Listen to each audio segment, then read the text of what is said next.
For Edmonton and Portland, it's a rivalry built on the WHL's biggest stage. They've fought for the title each of the past 2 years, and both have felt the thrill of a championship. This year, the Winterhawks are among the best in the West again, while near the top of the East ladder, the Oil Kings are residents there as well. A third straight meeting in May could very well happen, and tonight we get a potential preview. Winterhawks and Oil Kings, next on Shaw. Key returnees for Team Canada, the World Junior Championship this Christmas time. It's Griffin Reinhardt, who will be off to Sweden, likely one of the 25 players going to the selection camp in Toronto next week. He won't be playing his first game until New Year's Eve against the United States.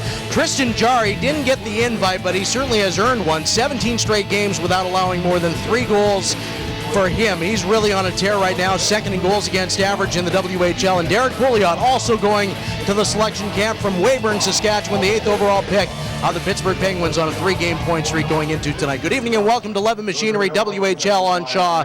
I'm Andy Neal. Tonight's the marquee game on a busy Friday night in the Western Hockey League with the reigning champion Portland Winterhawks up against the Edmonton Oil Kings in their only meeting of the season between the perennial powerhouses. Of course, the Portland Winterhawks last spring coming out with their 3rd WHL championship. They won Game 6 here at Rexall Place, taking home the Ed Chenoweth Cup, and at the same time getting some revenge on the Edmonton Oil Kings after that terrific 7-game series that they had in the championship in 2012, Edmonton's first title since they were reborn in 2007. And there's a very good chance that these two teams could very well see each other again in May for the 3rd consecutive year. Now, Edmonton got off to a slow start this season. They were below 500 in the first dozen games, but they've turned it up of late with wins in 9 of their past 11, among the top teams in the Eastern Conference. Swift Current leads the way, 4 ahead of the Oil Kings. Medicine Hat, the Central leaders, just 2 up on the Oil Kings. And Calgary and Prince Albert also in the mix, tight atop the Eastern Conference standings. Now, as for the Winterhawks, they too got off to a bit of a slow start, but then they reeled off 11 straight wins, have 18 victories in their past 22 as they begin a trip through Central Alberta this weekend with 3 games in as many nights. They'll be in Red Deer tomorrow, Calgary on Sunday, but they're coming off a huge win over Everett on Tuesday night on the road, a 6-3 win to put them back into first in the Western Conference, although Kelowna's got 4 games in hand on both the Winterhawks and the Silvertips going into tonight. And for more on the only meeting of the season between the Oil Kings and Winterhawks, we'll send things over to Dan Russell and Kevin Sawyer with a call. Gentlemen. Thank you very much, Andy. And yes, both teams sure have it going right now. When the schedule is put out in the summer, I guess the first thing you look at is when did the 2 finalists hook up again, and this one's been circled for a couple of years. There's so much talent on both these teams, Kevin, and in fact, the Edmonton team may just have the future captain of the World Junior team. Number 27, Curtis Lassar. It's about the person that he is and the character that he brings to the arena. Off the ice, he leads by example, on the ice as well, but it's also about the way he plays the game of hockey. Away from the puck on the defensive side, extremely trustworthy. He can shut down the best players in the league, and then he has a hard path to the net with the puck on his stick. He's not afraid to play in those greasy areas. He scores goals, but he scores playoff style of goals, the type of goals that win championships. Now, unlike his predecessor, Laurent Brossoit, the Oil Kings goalie Tristan Jarry did not receive an invite to the World Junior, and when you look at his great numbers, Kevin, that might be a bit of a surprise. Well, a lot of people around Edmonton think that he got snubbed for sure, and he had a shaky start for sure to the season. He's been outstanding here the last 6 weeks or so, but this is his first year as a starter. Maybe Team Canada doesn't look at him as an established starter yet. 1 more year in this league, and he's well on his way to getting some serious recognition to play for Team Canada as a 19-year-old. Meantime, as we turn our attention now to the Portland Winterhawks. Their MO, Kevin, is that we will just outscore you. They are such a high-scoring team. Their top line is on fire right now. Unbelievably on fire, led by Patan and Leipzig. But this is a team that has unbelievable depth, and a lot of times it gets overlooked with their skill that maybe perhaps they're not a hard-working team. But I saw the exact opposite thing in Spokane last weekend when they beat the Chiefs 6-3. They were a desperate hockey club away from the puck. They worked so hard to get the puck, which creates time and space for them to have that offense, and a blend of hard work and skill usually leads to goals. Boy, do they ever have the hard work and the skill. They also have 3 players going to the World Junior Camp. That is the most in the Western Hockey League. You've got Taylor Lear, you've got Nick Patan, and you've got that KG veteran at the back, Derek Pouliot. Derek Pouliot epitomizes and personifies that patient, That's a lot of peace. The patient, puck-moving defenseman. He's capable of being very responsible in his own zone, but can lug the puck 200 feet up the ice as well to provide a lot of offense.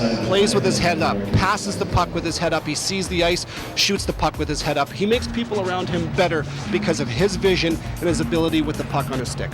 It's a frigid night here in Edmonton, minus 39 with the wind chill, but two real hot teams, two great teams, and teddy bear toss night to boot. Andy, back to you. All right, thanks very much, Dan and Kevin. 362 goals are what the Portland Winterhawks are on pace for this season, but they're up against the team who has allowed the fewest goals in the WHL this season, Edmonton only allowing 67 going into tonight. So it'll be an interesting affair to say the least as these two teams get set for the lone matchup of the season next on Levin Machinery, WHL on Shaw.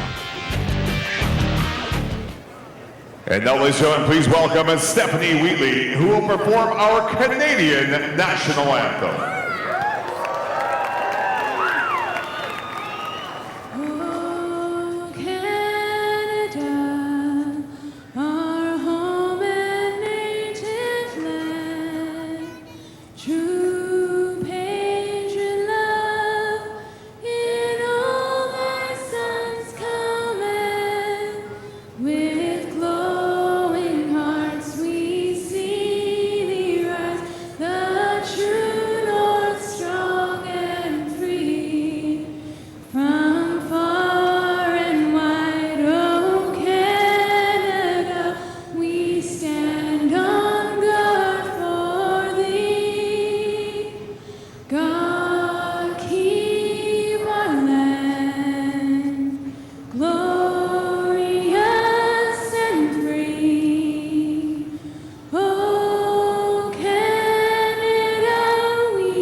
There's probably a record for most men on the ice before a game. There's a lot of folks out there. And there's a group of youngsters participating in the national anthems. And as they get off the ice, we'll remind you that the WHL on Shaw, the starting goalies, will be brought to you by Jack Link's Feed Your Wild Side.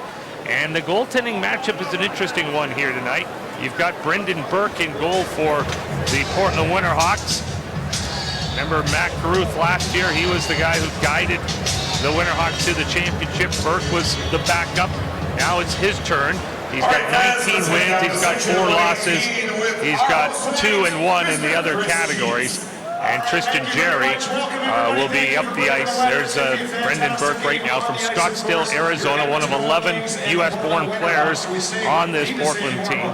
And Tristan Jerry, we talked about him before, he's won 5 straight. He's won 7 of the last 8. He's allowed 10 goals in the last 8 games. Not much is getting behind. In fact, 19 times this year he's played where at the end of the night there's been less than 3 goals scored on him. Referees Fraser Lawrence and Derek Zalaski, Chris Carlson, and Darren Spurgeon are the linesmen as we get ready for this rematch between Portland and Edmonton. It's interesting, Portland has played 7 times in this building in the playoffs, but this is only the 4th time they've played in the regular season, and one of the rare times they take a bus up here, because as you know, in the championship series, they get to fly, Kevin. So it's a lot longer from Portland to Edmonton at this time of year in the Iron Lung. I talked to Mike Johnson a couple of days ago about his hockey team, and he was on the bus on the way up here to Edmonton, and asked him how the trip was going. He just said, I don't want to answer that. He's used to flying around the NHL as well, but you're right, it's a long haul. That's what makes these guys so mentally tough, is the amount of time they have to put on the bus. Well, they played in Everett the other night, then they bussed up to Chilliwack, overnighted there, and got up at 8 in the morning, and they were here at midnight. So they went through Jasper. The roads weren't terrific going through Calgary, so they decided to go the Jasper route. And so here they are, and now they're ready for 3 games in less than 3 days. And 4 of their next 5 games, this might be a record, 4 of their next 5 games will all be teddy bear toss nights. So they'll be seeing their share of teddy bears over the next week or so. So we're underway here in Edmonton, and the Oil Kings in their special 3rd uniforms win possession of the faceoff. They put one on the goaltender, Burke, and he juggles it, holds on after just 6 seconds.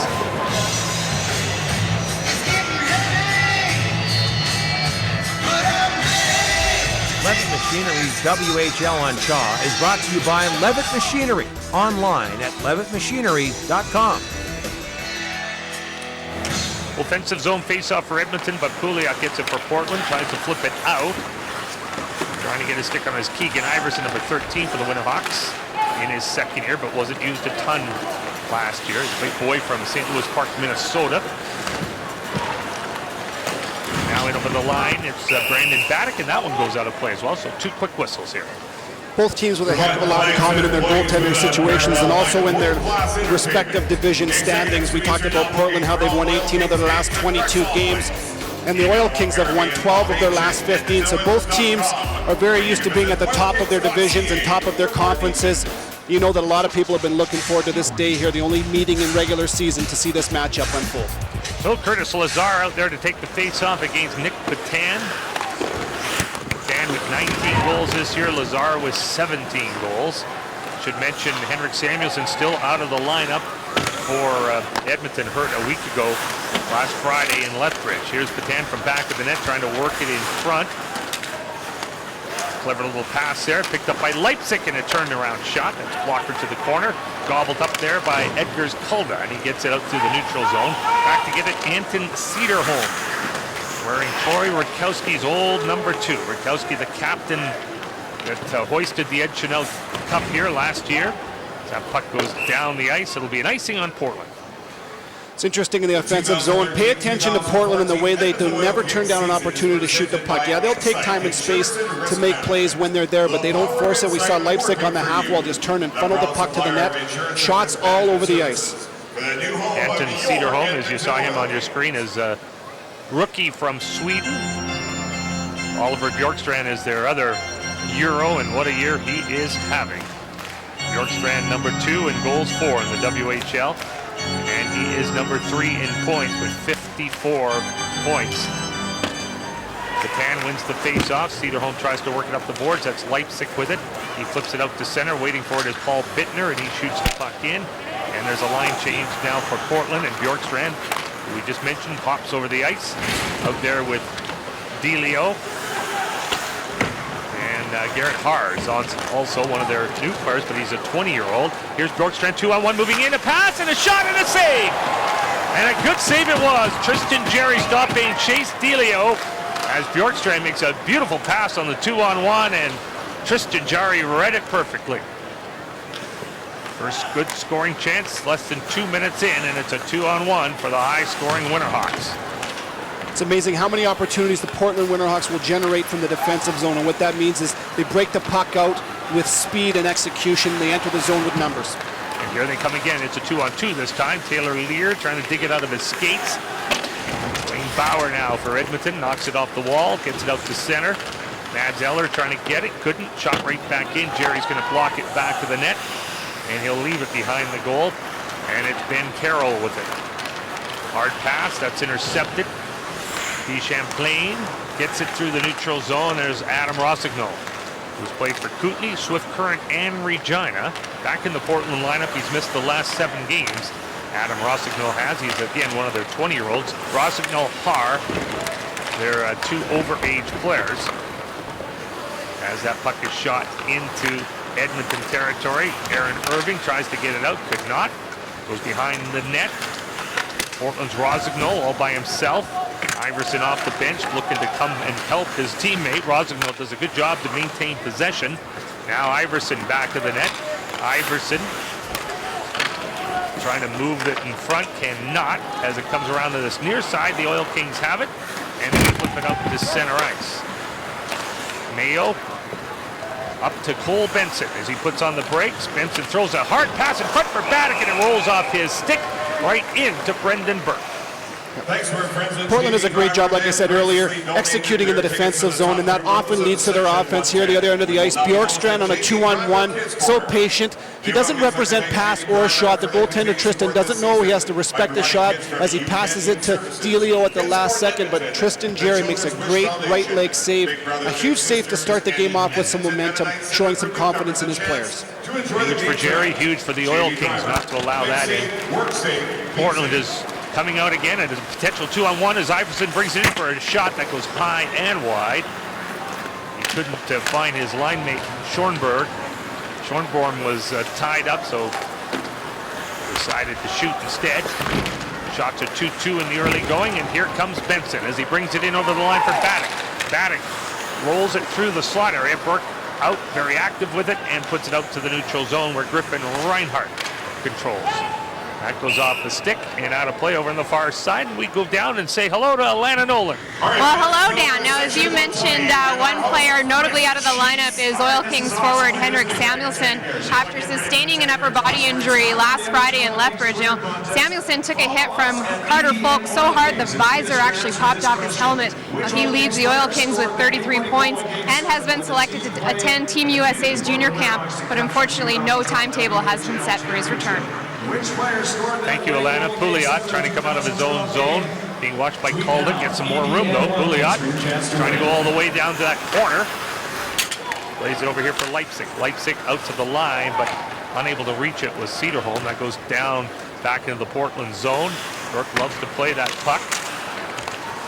Now it goes up for Paul Bittner. Bittner's pass through the neutral zone, and again Portland has some numbers as Petan brings it in over the line, throws it in the slot, up high, glove down, and here comes Griffin Reinhardt. There are 4 Oil Kings through the neutral zone. Reinhardt going wide. Reinhardt ran out of room, comes back out here, and Portland has another 2-on-1. Leipzig coming in with Petan. Leipzig to Petan, hold, shoot, scores! What a goal! Nick Petan, his 20th of the year, a 47-goal last year, and what a 2-on-1 execution that was, Kevin. 1-0 Portland. Well, just off of an Oil Kings rush led by Griffin Reinhardt, a 4-on-2. Portland does a really good job coming back to make it even numbers, and then about the third 2-on-1 here for the Winterhawks in this game so far. Look at Petan's patience. Most guys shoot that puck. He's so calm and collected. He cuts across the grain there, makes it really hard for Tristan Jarry to push across the crease, and Petan easily slides it in. You're going to see him score most of his goals having a nose for the net, and what a nose he does have for it. 4:43 the time of the scoring play. As mentioned, Petan getting his 20th of the year. He had 47 goals last season. Here they are again with Bjorkstrand trying to get a shot away, could not. We'll see if there's a second assist on that. Assist to number 28, Brendan Leipzig. There is not. So that's the scoring play, and here they are again. Lear puts it down to the corner as they work the cycle. Bjorkstrand has Chase Delio with him, comes back out to Viveros. Viveros takes the shot, that's knocked down, and Edmonton has possession. Reed Petrick. Man, that was such a pretty goal. I wouldn't have blamed any Edmonton fan for maybe wanting to throw a teddy bear on that goal just because it was so pretty. They almost got to throw one there on that shot from the deep slot taken by Petrick. And here's Bjorkstrand. Bjorkstrand gets the puck now for Hansen. In over the line. Delio takes a shot. Looks like it's on a string for Portland in the early going here. Lear centering it. There's a quick shot as Price took it. Ethan Price getting that shot away. Jerry has now faced 5 shots in the first 6 minutes. Puck goes down the ice. This is icing on Edmonton. Well, I had a chance to talk to Derek Laxdal a couple of days ago about his team, and it was interesting to hear his comments. So they've lost some significant players in the likes of St. Croix, Ruck, and Foster. That's about 250 points to replace. And so what Laxdal has done is they've redefined their identity in the room. They're a close-knit group. They're committed to defense, yet they still want to generate offense, and they do that. But they're a defense-first team, and it's interesting how he redefined themselves according to the personnel that he has this year. They've had a real good stretch of it of late, except their last home game a couple of weeks ago when Prince George came in here and shocked them by a score of 8-3 as Leipzig goes offside. But other than that, it's been real smooth sailing for Edmonton. Won 3 in a row, 5 of their last 6, and just 3 losses in their last 19. There you look at Brendan Leipzig, the co-scoring leader last year with his line mate Nicholas Petan. 120 points last year and 103 penalty minutes. Here's a guy that can agitate. He plays a physical game. He's not a big body whatsoever, but he's really adapted, as he was more of an agitator when he first came into the league. But he learned how to play that game and keep that in his game, but generate obviously a whole lot of offense as well. Now we got a whistle And a delayed offside is whistled down. Well, the championship has been won in this building for 2 straight years. Edmonton in a 7-gamer, and then last year in a 6-gamer, Ratty scored 2 shorthanded goals. Ratty really put them away in the first period on those goals, and about an hour and a half or so later, they were celebrating. Matt Carruth and company. There was the championship here, and there was Troy Rutkowski hoisting the Shootout Cup. What a memory for the Portland Winterhawks. And tough one for Edmonton, except made easier by the fact they had won it the year before. Will we get a rubber match this year? It's not inconceivable. It sure is unlikely that you would see 2 teams in major junior hockey fight 3 straight years for a title, but it is absolutely doable this year. The East seems pretty wide open, and Edmonton's one of the good teams. There's the Oil Kings, although not off to a great start here tonight. Haven't generated much in the first 7 minutes, trailing the game 1-0. They've been outshot 5-2, and the fans aren't yet into the game. Controlled now by Ashton Sontner, who's playing his 148th WHL game as he knocks it off the boards. Intercepted in the neutral zone, and Iverson in transition comes in. Sharp angle, throws it in front, and it hops over a stick. And the Oil Kings might start back quickly. Calda leading the way. He'll shoot it in as he was being checked from behind by Turgeon on the back check. And that's all he could do is dump it in, but they do get a turnover here as Calda picks it up. Sharp angle shot. That hits Viveros. And the Winterhawks pick it up, and Josh Hansen has it from Eagle River, Alaska. Hansen gets it to Iverson. Iverson will shoot the puck in. And Jerry has it back of the net, and he'll leave it. Aaron Irving gets it up for Calda. He just rolls it in. Edmonton trying to complete a line change. Hansen back to get it. 8 minutes gone in the first period. The only goal of 2-on-1 by Patan finished off. Delio in over the line, and a shot goes off Jerry's glove, bounces to this corner. And the Winterhawks seem to be on a lot of these loose pucks right now, Kevin, as they almost came up with that one. Pouliot does break another one up in the neutral zone, and they shoot it right back in again. Well, we talked in the pregame about how sometimes that tenacious work ethic by Portland gets overlooked because of their skill, but they have puck possession because of their work ethic, and they're hungry for the puck, and that's shown here tonight early in the first 10 minutes. Taylor Lear gave it away, but it works out for Edmonton, or for Portland, as Bjorkstrand goes in all alone. Bjorkstrand over top the net. Well, talk about a broken play that went well. Except they didn't finish it off, but they still have a chance here. Lear has Pouliot down at the point, doesn't feed it back to him, instead gives it to Bjorkstrand. Sharp angle shot, gets it back again as it hit Corbett. Bjorkstrand and Corbett battling for it. Corbett wins that battle, plays it over here to this corner, and the Oil Kings are on it, and they'll flip it back out to center ice. Carr, now to Pouliot, quickly and over the line, and shot, deflects out of play. Well, what I'm noticing here with the Winterhawks is they're doing a great job in the defensive zone. They really utilize that weak side here. This turns out to be close to a turnover, an irresponsible pass, if you will, but it turned out to be beneficial as the defender for the Oil Kings couldn't handle it. But the weak side, Bjorkstrand stays patient. They take off out of the zone with speed. Bjorkstrand's not able to convert. He doesn't miss the top glove by much, but a lot of offense for the Portland Winterhawks is definitely coming out of the way. They're breaking the puck out of the defensive zone. He had 31 goals in his rookie year. He's already up to 24 this year. He's having a monster year. There's a good chance for Bjorkstrand to add to it. 16 points in his last games, or his last 8 games, pardon me. The last couple of games that I've seen him play, I think he's been the most dangerous player on the ice. And that says a lot playing with Patan in Leipzig. Bjorkstrand is from Denmark, and now controlling it is Teixeira. Teixeira gets it out through center. Cut off by Edmonton, flipped up high, and then shot in by the Oil Kings. Keone Teixeira back to get it. In fact, it's going to be Leipzig first grabbing it, and Brendan Leipzig's on his way. The Winnipeg-born Leipzig keeps stick handling, but he gets it back again. Looks like he was going to lose it. Leipzig now here to Pouliot. His shot is right on it. There's a rebound, but it's swept away by Edmonton, and Lazar gets it. Out to center, Pouliot intercept, shoots it right back in again. Halfway through the first period, 1-0 Portland. Edmonton shoots the puck back in again. Burke. And now Portland gets the puck out to the center ice there and put back in offside. So we'll take a break here at 4:43. The only goal scorer, there he is right there, Patan on a 2-on-1. Portland leads 1-0 here on Shaw.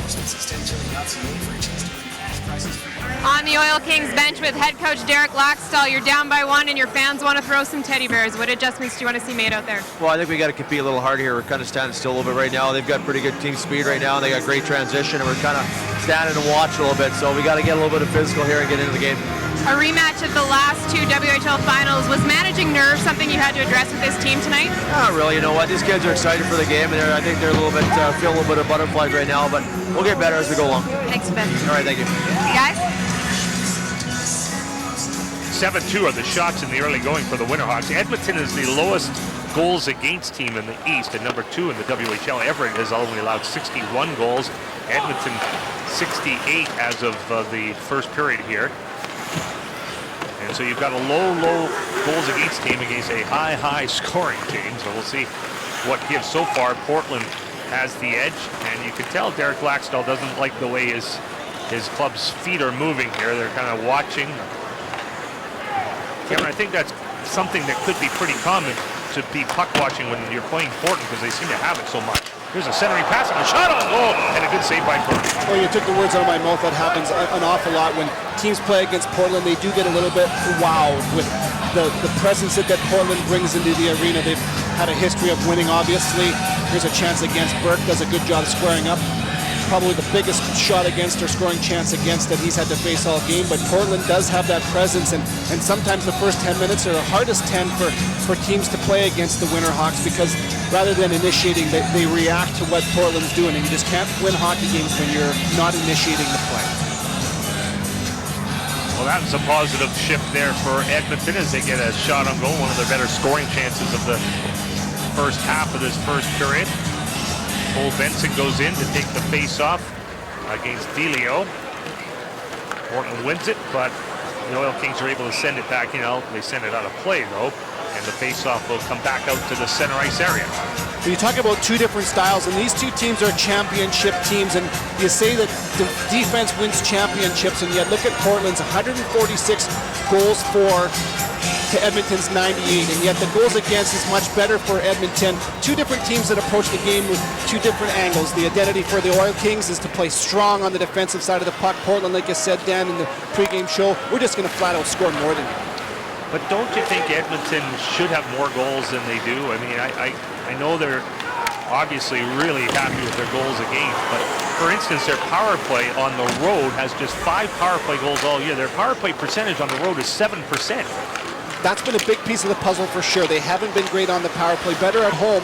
And I still think that their step-up guys and their go-to guys haven't gained their confidence in the absence of the guys like the Fosters, Rucks, and St. Paul, like I said earlier. Those are some big shoes to fill right now. I think there's the process to gaining the confidence to generate that offense that's gone. Yeah, but that's major junior hockey, though. You're going to every year go through that cycle. You're going to lose those top players, but they're a very good team. I mean, they're in 5th place right now in the Eastern Conference, Kevin. Couldn't be more wide open. Just tell me who the best team is out east. Well, I think that's what makes it so exciting in the Eastern Conference is, I think there's about 7 or 8 points that separate 8th from 1st. Any team can win it for sure, and I think that bodes well for the Eastern Conference team that does come out of it because they're going to be battle-tested all year long. Every game's a big game. Yeah, and I think it bodes well for Edmonton as well because they do have that experience. They know what it takes at the time of year where they have to get it done. Most of these players have been a big part of these last 2 trips to the WHL Championship Series. Portland in deep, trying to make something happen out of the corner. Champlain, number 11, can't get it out of his skates. Also, there's Rosignol there, and he threw it in front. That's intercepted. And back the other way comes Lean Bauer. Gets it back again. 2 chances to get it in deep. He couldn't. And now it is controlled by Texiera. Makes one move, and out he comes. Texiera gains the red line, and how far can he go? He keeps going, and then he threw it in front. That's a clever play up the ice by Keone Texiera. First-year boy from California. Now off the far wing, it's Pouliot with a sharp angle shot. And that one goes over the glass, and is that going to be a penalty? It is. It's going to be the first power play. It's puck over the glass, and the Portland Winterhawks, with the 5th best power play in the league, will get the first man advantage. Well, Matt Zeller, number 20, the 18-year-old for the Oil Kings, under pressure, and that's what Portland will do to you in the offensive zone. They come at you, and they pressure hard. There's not a whole lot of time and space there. As you see, Bittner's a half a stick length away. Eller panics just a little bit and clears it up over the glass for the first penalty kill of the game. Edmonton's power play might not be the greatest, but their PK is very good. Their third best penalty kill in the Western League, 85%. And the Portland power play operating at 25.9%. As mentioned, number 5 in the league. Edmonton wins the face-off, the puck goes out of play at the bench, and so they'll do it again. Pay attention to Portland as well. Their face-offs are huge, but even when Portland doesn't win their face-offs, they've got 5 guys jumping, particularly their 3 forwards. Even off a face-off loss, they take face-offs as a unit of 5, and a lot of times they'll recover a face-off loss because they're jumping. Reinhart gets the puck. It's been a good treat for us on Shaw this week. We saw Sam Reinhart on Wednesday night as the Kootenay Ice were in Vancouver, and now we see older brother Griffin. Those two should be World Junior teammates. Here's a centering pass for Portland, and it doesn't quite materialize for Lear. Goes down the ice. Edmonton shooting it down there, and Pouliot picks it up. Derek Pouliot from Weyburn, Saskatchewan. Through the neutral zone to Taylor Lear, over to Leipzig. He juggles it on his stick, goes down the boards with it, plays it around this side. Patan waiting for it on his backhand. Reinhart gloves it down, and it's poked out by Edmonton. Nothing doing so far on this power play, but there's still lots of time left. Minute 10 remaining in the power play. 6:45 to go in the first period. The shots are 9-3 in favor of the Winterhawks. Bjorkstrand around the boards on the far side. Edmonton player loses a stick, but that doesn't matter. It's down the ice. That's a bullet of a shot for 200 feet down the ice. Goes wide of the net. Aaron Irving shooting it for Edmonton. Pouliot starts back. Portland's so poised with their breakout. That leads to a lot of their offense. They enter clean. Boy, look at that chance there. Iverson just had it over top the stick. We're out of his reach. Out here to the center ice area, and Garrett Haar has it. Mentioned first-year player, but he's 20 years old. He's from Huntington Beach, California. They picked him up out of the University of Michigan, the NCAA. Great pickup for them. Delio, his shot, that's knocked down by Sontner. Delio gets it back. And once more. Delio lost it. Was off the boards. Petrick trying to hold it in. It does work out for Portland. Delio drop pass. Iverson's shot. Nice play by Lazar to get his stick on it. Make sure that shot didn't get on net. Penalty almost over. And Iverson will hold the puck in as Edmonton comes back to full strength. And the penalized player came out, and now he's out without a stick, that being Eller. But he did a good job to make sure that point shot didn't get away, and Eller heads to the bench now, replaced as his stick stays down in the Edmonton zone. A fantastic job by the Oil Kings using their sticks to kill this penalty. Sontner a couple times knocked down an attempted shot to the net with his loose stick. Lazar another pass through the middle seam with his stick. He knocked it down, and then Eller there coming out of the box has his stick knocked out of his hands, but turning the puck over with active sticks, the Oil Kings do a great job. And now in over the line, here's a chance for Mayo. Mayo throws it in front, and just missing it was Bertolucci. All tied up there, but it comes out for Edmonton. Turn around back, and then a forehand, and then a Benson shot. Looks like Bertolucci or Baddock who's going to get the initial shot. Benson comes in and puts it wide of the target. Oil Kings stay on it. Mayo from the point. His shot scores! Ready, set, toss 'em! And what a sight that is. It's raining Bears.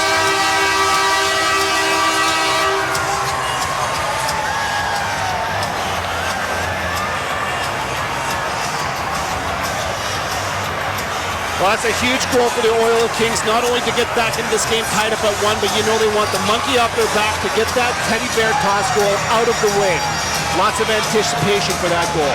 Some of those teddy bears are actually stuffed monkeys. I can see them. So they got them off the back and on the ice. Portland's going to go to their dressing room. In fact, with 4:40 to go, I'm told that they'll actually tack this on, if I remember correctly. It's either going to be Mayo who gets it, or it was tipped by Benson.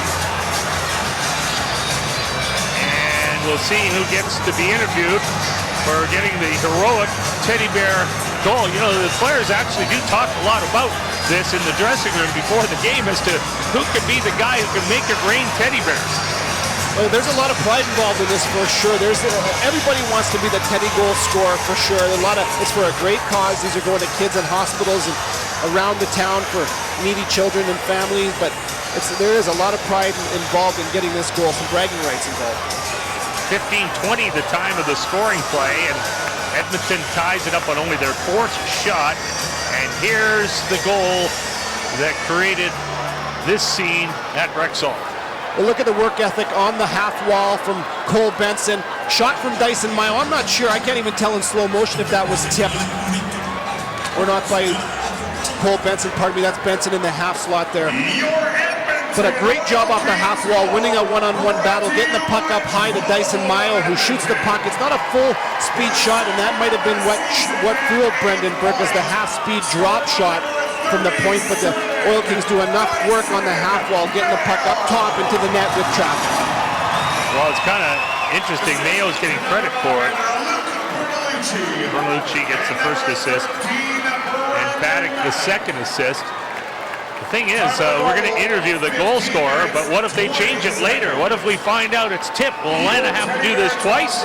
Are you ready, Alana? Away you go. We're ready. Your coach told me before the game that everybody in that dressing room wanted to score this goal. How does it make you feel knowing that you're the one who got it? I was pretty excited. I think everybody always wants to score their goal. It's a big event. It's good for charity and stuff, so it's cool to get it. Well, what's it like for you as a player? I mean, this is a once-in-a-lifetime experience. Yeah, definitely. Coming in, I was trying to think of what I'd do if I scored, but once you score, you forget about everything. It's cool to see all the Bears come down. I think you should do a snow angel. You think so? Okay, I'll do one for you. All right, go do it. Thanks, Dyson. Guys. Do you think he will?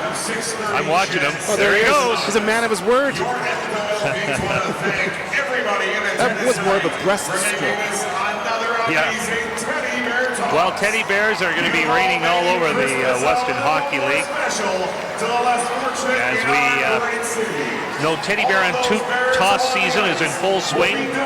You've got stuffed toys and toques flying here in Edmonton, Lethbridge, Kamloops, Medicine Hat, Moose Jaw, Prince George, Red Deer, Victoria. The Kelowna Rockets will have their very first teddy bear toss event this weekend. There it is. There you get another look at that goal as it comes up top. It's a bit of a knuckleball from Dyson Mayo. Look at the way it drops. It's about 2 feet in the air just off of Mayo's stick, and it drops, and I think that was enough to fool Burke. But again, I think it's a great job on the half wall. That's the killer B line for the Edmonton Oil Kings. It's Paddock, Benson, and Bertolucci. They're a team that plays responsible defensively, but they're an energy line, and this is how they score their goals. Off the wall, to the point, get to the net. A lot of times it comes from a rebound, but a huge goal here for the killer B line in the Oil Kings. Okay, Alana, back to you. Thanks, guys. I have Lana Nordland here from Santa's Anonymous. Lana, this is the 7th year of this event. Are you surprised by the support tonight? It's fabulous. I can tell already from being on the ice last year that this is more. I can't wait to count them all up. Well, over 25,000 Bears donated over the last 6 seasons. Just what does it mean to you as an organization to have events like this? This is just community support. So whether people come out to the game, they do donate a bear. They're aware of our organization. They may come and volunteer for us. They may assist another agency that needs help. This is just really good to get young people involved. The Oil Kings are a great partner with you. Just what does it mean to have a partner like them? The Oil Kings are fantastic. I'm a hockey fan, so I really enjoy this. This is absolutely fantastic, and the guys, they really support and talk it up, so it's wonderful. Can you give us an idea of where these toys go to and how Santa's Anonymous distributes them? We provide toys to newborns up to age 12 right through the city of Edmonton. And although we only do the city of Edmonton, we do help in disaster and crisis situations. So some of these teddy bears may end up going who knows where. Some in previous years have gone to Slave Lake, to High River, to Fort McMurray. So just to be able to have the teddy bears on hand and ready to go at the drop of a hat, drop of a puck, whatever, it's just priceless. It's wonderful. So if someone didn't make it to the game tonight, is watching at home, how can they get involved? They can get involved by going online to donate, santasanonymous.ca, or of course you can still buy a new toy and drop it off at 630 Chet or any major Edmonton shopping mall. Thanks for this, Lana. Thank you, appreciate it. Guys? Thank you very much, Alana. Last year, they collected 10,825 bears here in Edmonton, and the feeling is that there's more than last year. Now, I don't know. My feeling is they might have to change that goal, and I feel bad if they have to. For Mayo, he's had the snow angel, he's had the interview, he's had the picture being posed with his teammates. how can Benson go up to him and say, sorry, Dyson, but I might have chopped that thing down? Because it did appear that he kind of slashed the puck down or chopped at it, and it might have bounced past Burke after hitting Benson, although it is impossible to know for 100% sure. The puck was dropping so heavily on route as it was hard to tell if he did tip it or not, but this just might be one of those situations where Mayo might have to buy Cole Benson a steak dinner or something like that and just keep this hush-hush. Yeah. All right, let's look at one more time. Does he tip it at the top left part of your screen, right? Well, it's hard to tell. I mean, you're right. It was dropping already. It's a drop shot by Mayo. Try to do that one again. It looked like it went off of his stick flat. So it comes to him rolling. He smacks at it flat. And I think it misses Cole. My personal opinion is that it misses Cole Benson's stick. It bounces off of the ice there. I think it just bounces. And that's a tough stop for any goalie to make.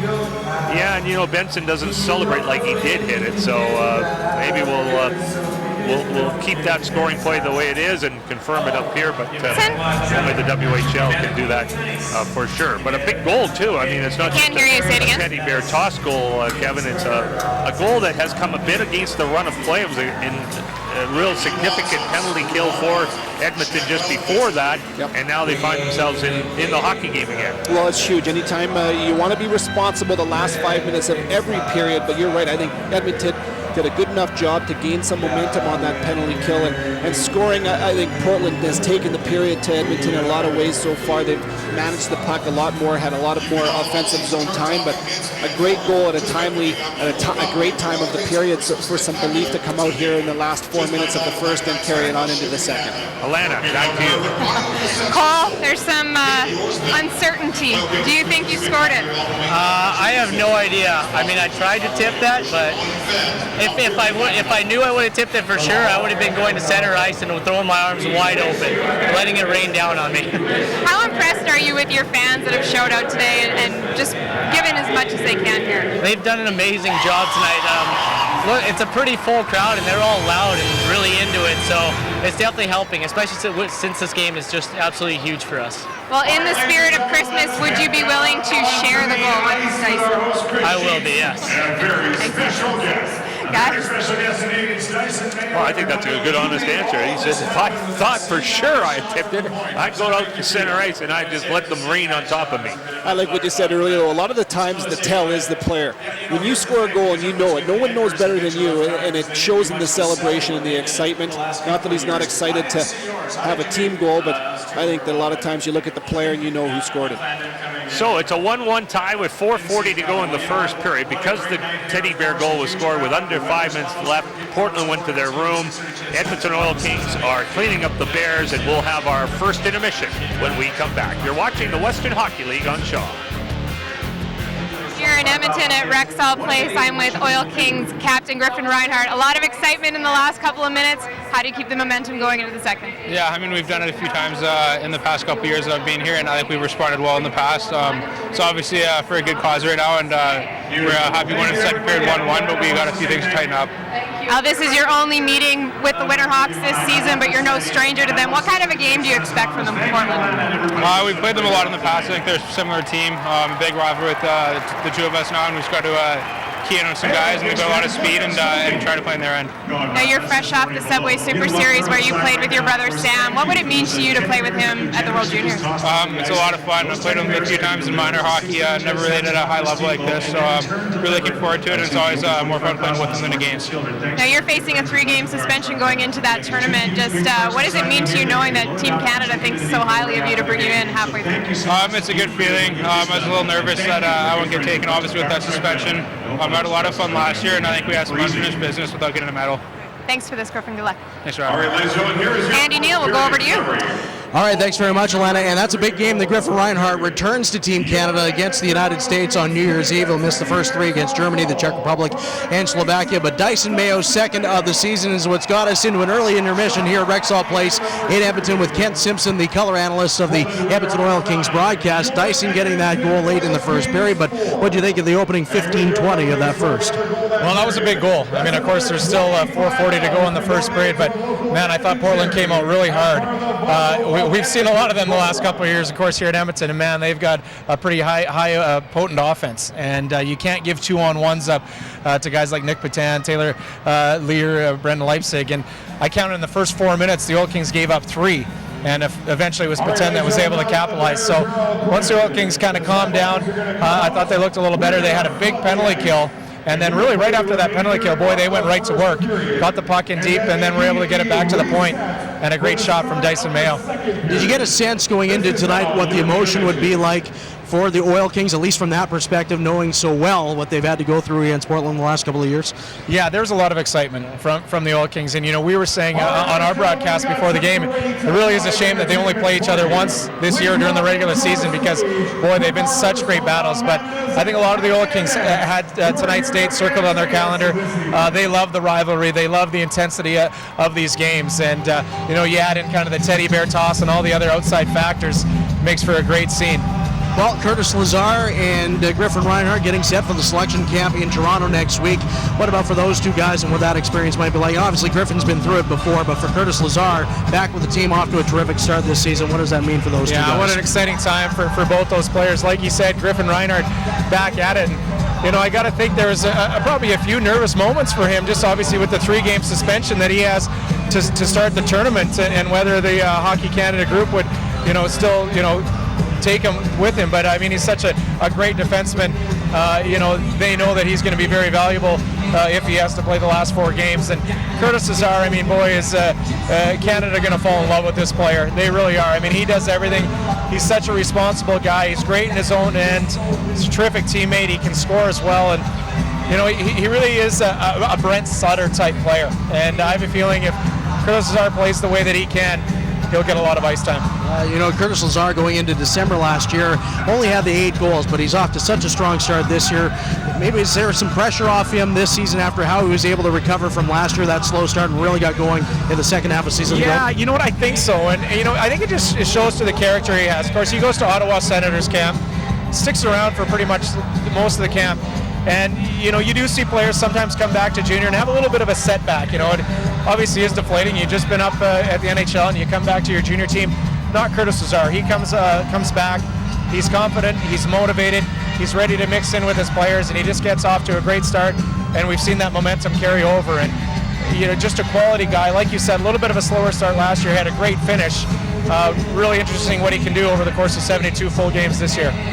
Tristan Jarry, it's a shame he didn't get an invite to the World Junior Selection Camp. Just 2 goalies were selected, so there's no competition there. But the way his season has gone so far, as mentioned, 17 straight starts with no more than 3 goals allowed. That's very hard to come by. What about him taking over that number 1 role? Well, he's been incredible. He really is. And, I'm sure by his own admission, he didn't get off to the greatest start. The first handful of games, and I think probably maybe just the pressure, maybe a little bit nervous. He's watched Laurent Brossoit the last couple of years just play lights out hockey and net for the Oil Kings. He gets drafted by the Pittsburgh Penguins. He signs with them. And then suddenly now he's the number 1 goaltender. I mean, the most he'd played is 22 games in a season. So certainly there's a lot of pressure there. And I think it just took a little while for him to find himself. And I really like the way the Oil Kings dealt with them. And Dustin Schwartz, the goaltender, just, they never lost faith. They knew he's going to be a great goalie. They kept his confidence up. They kept going with him. And boy, it didn't take long for him to find his game. And he's been incredible. And, I think probably that first handful of games is probably what hurt him making, Team Canada, or at least getting invited to the camp. But he's certainly playing like he could be there right now. Hard to believe he's only 1 shutout away from Laurent Brossoit's team record of 10 after he had the 5 last season. And Tristan had the 6 last year, and he's only 1 off with the 3 so far this year. Henrik Samuelsson out tonight. What about the impact of him not being in the lineup? Well, and especially in a game like tonight. I mean, he's such a physical presence. His body, he uses his body so well. And against this Portland Winterhawks team, I think the Oil Kings miss him. But, he's a guy that's been so consistent for the Oil Kings all season long, leading the team in scoring, of course, and named to the preliminary roster of USA Hockey, which is a great feather in his cap. He'll be a big factor for their team, but you kind of had the 1-2 punch of Samuelsson and Lazar. Those 2 guys will help carry this team going forward. We all know the great players for Edmonton, the players that have stood out the last couple of years, but is there anybody that's been in a secondary role before that has taken the next step this year and has really helped in the way the team has gone? Well, there's a couple guys that jump out, and one guy that, I think he wasn't even in a secondary role last year because it's his rookie year, but that's Aaron Irving. on the back end. He's got 20 points from the blue line. This guy has been everything the Oil Kings could want and more. He loves to shoot the puck, and that might sound strange, but from a defenseman, especially junior age players, you sometimes see them dump the puck in the corner or hesitate. That puck's on his stick and off it in a hurry. And another guy's Dyson Mayo. I mean, of course, we just saw the big goal he scored in the first period. Those two guys in the back end. Of course, the Oil Kings lost some pretty good defensemen, David Musil, Keegan Lowe, Martin Gernat, and you're not going to replace them, but I think Dyson Mayo and Aaron Irving have done a great job filling in. Well, it's so tight atop the Eastern Conference right now. How about how wide open that conference is going into the Christmas break, or at least soon to the Christmas break? Yeah, really exciting. It's going to be fun to watch. And, the last couple of years, I think most people thought, okay, this is the Oil Kings division to win, and certainly they did. Now I have a feeling we're going to go into March, and the first seed could be up for grabs. There's so many teams there, you can't look at it and say, yeah, that's a favorite. And if you're the Oil Kings, you go say, heck, we've been there the last 2 years in a row. Why can't it be us three times lucky? Many thanks, Kent. Appreciate this. Enjoy the rest of the game. Thanks, Andy. There's Kent Simpson, color analyst on the Edmonton Oil Kings radio broadcast. Back with more record-setting night of the Teddy Bear Toss night in Calgary. We'll have that story on the other side of the break on 11 Machinery, WHL on show. Well, Nick Patan getting to the 20-goal plateau to open the scoring tonight, but then at 15-20 to get us into an early intermission. Dyson Mayo with his second of the season. That's the Teddy Bear toss goal. Oil Kings and Winterhawks tied at 1 here late in the first period, but we are in the intermission right now. Well, it's a date that's circled on the calendar every year in Calgary. For 19 years, the Teddy Bear toss game there is a big-time event. They had the Medicine Hat Tigers in town on December 1st. Over 17,000 were in attendance that night to see their team win 4-1 and chuck out those Teddy Bears. And Alana Nolan gives us a review on that record-setting night at Scotiabank Saddledome. Looking for a trailer, pass off, block, back in front, they score! He did it again! Back-to-back years, Mr. Teddy Bear! When I scored last year, I really didn't know about everything what's happened after, and you need to go to hospital, give a choice away. I just thought it's a normal game. Maybe you score a goal and you see the choice flying, but when it happened, it just was unbelievable feelings. And when I scored the second, this year, this goal, and I really feel same feelings than last year. It's a lot of bears. So you just came to hospital, give the choice away to the kids, and you just feel really great about this. And he's doing snow angels in all the bears. After I scored the goal, I think my mind was turned off, and I just did random thing that came into my mind right away, and I didn't really think. After I watched it, it was just funny, to see what I did, and kind of a little bit funny, silly, yeah, but it's once in your life, and you just remember this for all your life. Four medium bags for the lady with the scarf. Okay. Four medium. Get a picture of my Kevin. And Marvin too. Probably one of the most special days of the year. I mean, especially the game. It's exciting and fun, and then to be here and give away, basically a Christmas present to little kids that may not get something like that, or they're in the hospital and they don't get that kind of stuff every day. It's pretty cool to be a part of. Well, we started off giving away teddy bears to different charities and stuff like that, like the Salvation Army and the food bank. And right now we're at the Children's Hospital giving away teddy bears to sick kids. Oh, you want a bear? You want a bear? Do you want a bear? I think it's lion, but or lion. Can you say thank you? Here you go, buddy. Well, it's great when you come in and you look on the kids' eyes, and they're not smiling, but when you give this choice away, they just start to smile and they start to feel good. Their parents around start to smiling, and just when you give one toy, you just want to give more and more than to make them smile more. Just Hitman is great organization. I think it's a really good thing to do for the kids, and you just feel great for yourself and just try to help kids to smile more. Some kids will spend maybe a whole in hospital during the Christmas, and just want to make them feel a little bit better for this and just have choice, because all of the kids love choice. I love choice, I just love to give them away, and some of them I like to keep, but still it's better to give them to the kids. That may be the best celebration I have ever seen in all my years of calling teddy bear tosses in the Western Hockey League. All right, thanks, Alana. Always a great night around the Western Hockey League on Teddy Bear Toss Night. Busy slate in the WHL this evening. The Moose Jaw Warriors trying to end a 3-game slide. It's now 4-2 over the Regina Pats. So Brayton Point's got a couple in that game. Swift Current, meanwhile, is leading the Brandon Wheat Kings in Manitoba by a 4-3 score. Swift Current has won its last 2 and leading the Eastern Conference right now with 39 points. Prince Albert's 3 back of the East Division leaders from Swift Current. They're scoreless right now with the Lethbridge Hurricanes. The Hurricanes looking for their first win in 8 games. They've just got 1 win since October 19th. Kootenay and Kamloops, as the Ice continue their BC Division trip. The Blazers have dropped 10 in a row going into that one. That starts at 7 o'clock Pacific time. Tri-City Americans and the Prince George Cougars getting set for their date at CN Center for a couple of games in Prince George. The Americans have won their last 2. Big matchup in Kelowna. The Everett Silver Tips and the Kelowna Rockets. The Rockets with 4 games in hand on both the Tips and the Winterhawks. And they've won their last 4 as well. Both teams with 20 victories going into tonight. Seattle's won 4 straight. They get set for a date against the Spokane Chiefs. Seattle with 16 wins on the year, Spokane with 18, and Vancouver Victoria, the first of 3 consecutive. They're playing at the Save on Foods Memorial Center in the BC capital. Royals have won 6 of 7. Vancouver with points in 11. Well, the Teddy Bear toss goal has been scored, a 1-1 tie in Edmonton on Levitt Machinery. WHL on Shaw. Well, the Teddy Bears have been cleared. There's the clean sheet of ice here at Rexall as we get ready for the extension of the first period. There's still 4:40 to go in the first, and they'll just switch sides, and then they'll play the second period. What do you think of what we've seen so far? Well, pretty good start, obviously, for Portland. It was a nice pushback by the Oil Kings coming at the end of the period, but to shut down the offense for the Winterhawks can be an arduous task. A big element is gap control. Too much ice in front of the defenders to the attacking Portland Winterhawks. They're entering the zone too easily and leaving their zone too easily as well here. Keegan Iverson, uncontested. It just can't be that easy.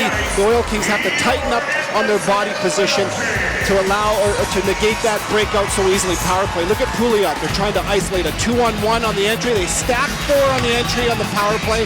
Here's another look. Patience. Look at him with his head up. Fakes one way, goes the other way. There's the 2-on-1 at the blue line. They enter the zone with puck possession, and they take the puck to the blue paint every single time. Now stop the tape here.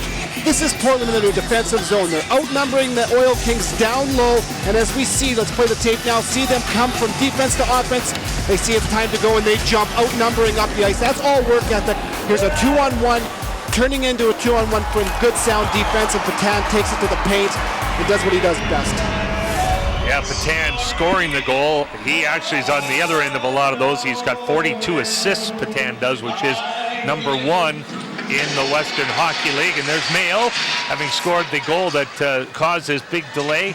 That was a great story Alana had from Calgary as well. They are, I mean, this was a great scene here, but Calgary's the benchmark for Teddy Bear toss nights. And it's just great seeing that player reaction too, how much the Hitman players were into it, just as the Oil Kings were here tonight. And so a great cause, and now we get back to the business of playing hockey in a 1-1 tie, late first period. And the Winterhawks have possession. Pouliot brings the puck in for Patan. Off the skate, and it bounces back to Pouliot inside the Portland zone. Pouliot will play it over there for Cederholm. Cederholm's long pass for Leipzig off his knee pad. Reinhardt waiting for it in the corner. Leipzig bumping him, but Reinhardt with a big size advantage. Wins that battle, sweeps it around the boards. Corbett will try it this side. Cody Corbett's a +12 this year for the Oil Kings. There's Mraz coming out. He's having a nice year. He's got 17 goals. Mraz centering pass for Reinhardt, who's jumped into the rush. The puck scored free to Burke. There's nobody around him, so he didn't have to cover it up, but he didn't know that, so we'll get a face-off in the Portland zone. Talk about goaltender matchups before the game and look at Burke. Very similar to Jerry, as Burke has been under the reins of Matt Carruth and learning and having a process to becoming a starting goaltender. He's the son of Sean Burke, 18 years in the National Hockey League, a goaltender in Phoenix. Brandon Burke drafted by Phoenix in the 6th round. So that'll be an interesting matchup if he ends up playing in Phoenix. His dad will be his goaltender coach. Probably already is, to some degree anyway. As the puck bounces down to Delio. Delio for Taylor Lear. He missed it. And now over on the far side, Reed Petrick tries to get it in and get passed it over instead. And there's a shot that went off the stick wide. The time is taken by Brett Pollock. And now the Winterhawks are on it once more. And they have room to move it. Lear, though, has his pass picked off. Nicely read there by Keyser. Riley Keyser fires it right back into Portland territory. Around the boards, Taylor Lear gets it out. And here comes Portland again with Bjorkstrand. Another 2-on-1. Bjorkstrand going in. Pass it. What a save! What a great save by Tristan Jerry off Delio. As Delio lifted it, and Jerry held his ground and makes another save. Here comes Sontner. Sontner takes a shot, and that's kicked aside by Burke. So we get chances at both ends, and Josh Hansen has it now for the Winterhawks. Hansen to Viveros. He's forced back. He'll play it back for Hansen. Hansen gets it to Schoenborn. Schoenborn in over the line. Behind the net it goes. Keegan Iverson trying to come up with it. He couldn't. And the Oil Kings get it out, but just for a moment, fired right back in again. Jerry will leave it behind the net. And there's Ben Carroll with it. From nearby Sherwood Park. Flip back into Jerry, and now Mayo has possession. This is all about execution here. The Oil Kings haven't been able to put the puck on the tape. Here's another example of it. Out of the D zone, it ends up on the Winterhawks tape, and they're going to spend most of their game in the defensive zone if they can't find a way to execute. We've got a hurt Winterhawk and a delayed penalty coming up. Viveros is down. Very, very slow to get up. Extra attacker. Heavy hit on these boards as Iverson is hit. Now the whistle blows. Portland will be on the power play as a hit from behind penalty is being assessed to Baddock. Well, Baddock has been a physical force here for the Oil Kings, and he's a guy that usually plays under control. Here's a hit. When you see the numbers, you can't go for it. It's a cross-check to the numbers on Lane Viveros. Maybe over-embellished just a little bit there, but regardless, anytime you make contact, when the numbers are in your face, you're going to end up spending 2 minutes in the box minimum.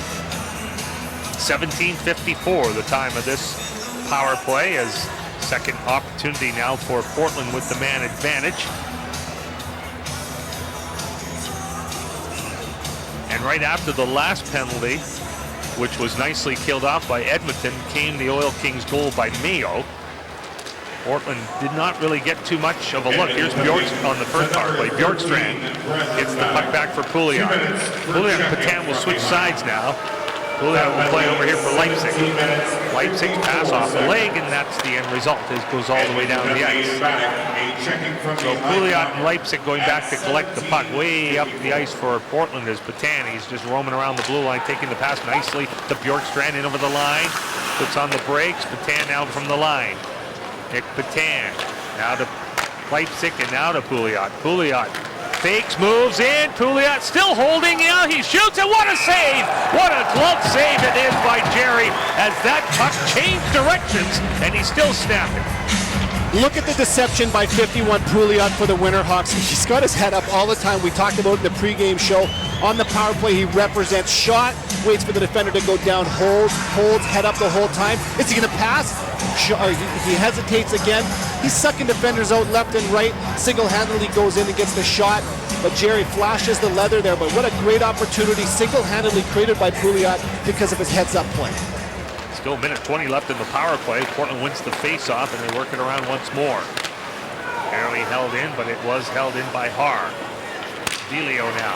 Delio at the side of the net, too hard to handle. Portland picks it up, though. It's Turgeon. Turgeon gets it Iverson, but he has it roll off his stick out to center, so Portland has to regroup.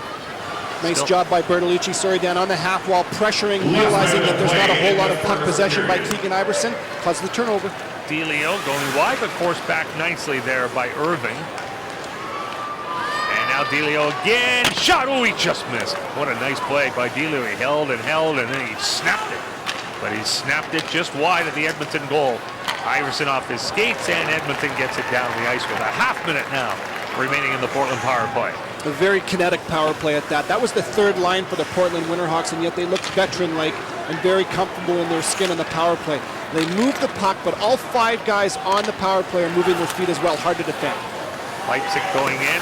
Penalty almost over. Period almost over. But Portland has it with Bittner on the far wing. Coming off the boards, but his stick is lifted by Lazar. Bittner gets it back again. Lazar pounds the puck, gets it out. Penalty is over. Lazar brings it in over the line, delayed offside, and that's going to do it for the first period. But if you're just joining us, we had Teddy Bear toss, so we're going to keep it right here, and they're just going to switch ends, and we're going to keep her going. Well, Portland's done a good job maintaining pressure in the offensive zone. I think Edmonton's probably got to look to focus on getting the puck up the ice. But in the defensive zone, look at the commitment from Curtis Lazar. He's hounding the puck all over the place. We talked earlier about how he'll fit into Team Canada.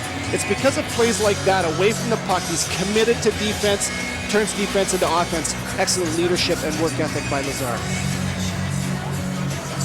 So the shots on goal in the first period were 12-4. As you look at Derek Laxdal, the 48-year-old fourth-year head coach of the Edmonton Oil Kings, who played in this league with Portland. He played with Brandon, played with New Westminster, went on to play about 67 games in the National Hockey League as well. And he's done a terrific job here in Edmonton. Get ready for the Booster Juice Minute coming up this period. Look at the players that are going to represent Team Canada, or at least have a chance. Josh Morency out of Prince Albert. He's such a dynamic offensive player. Pouliot here tonight. Griffin Reinhardt again with that 3-game suspension, and on you go down that list. Look at the Portland Winterhawks having 3 players. The only team in the Western League that has 3 players potentially representing Canada, but a really high level of player there, obviously representing Team Canada. It's not an easy team to crack.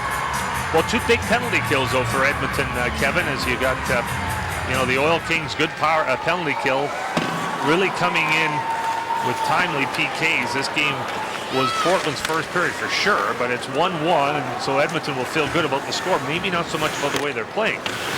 Well, an opportunity to gain momentum, not a way that you really plan to do it in a game, but if you are dedicated to defense and you kill good penalties, you can really build off of that as a foundation for your game. And they have been getting better since the first few minutes. As Derek Laxdal said in the first period interview with Alana Nolan, a little guilty of doing some puck watching in the early stages, but coming back a little bit, certainly got the goal and a couple chances, but see how this second period unfolds. Winterhawks Taylor Lear now in full flight. Bjorkstrand moving in. He found a hole. Now he gets a shot, and Jerry makes the save. Lear hustling for the puck in this corner. The captain of the Winterhawks had to go off his stick, and here comes Petrick in over the line, but it goes off his stick as well. Petrick comes back to get it. Bjorkstrand on the back check. They're battling. Petrick wins that battle. Gets it out to the blue line. Here's Mayo now winding up for a shot. Ouch. That hits Viveros at the back of the skate. I guess it didn't hurt as much as I thought it might. There's another shot onto Burke, and he scoops that into his equipment and holds on. Oliver Bjorkstrand has been dynamic defensively and offensively. He's got 3 shorthanded goals on the season. As I mentioned earlier, 16 points in his last 8 games. But look how shifty he is here. On the offensive entry, very hard to defend. He changes direction and changes speed at the drop of a hat. And right now it's proven to be too much for the defenders for the Oil Kings to handle. He's dangerous every shift. He had a 3-goal game last Friday night against Spokane, as you recalled, and a 4-goal game earlier this year against the Seattle Thunderbirds. There's another one that Burke has come into his equipment, good positioning, and now the shots are 13-7.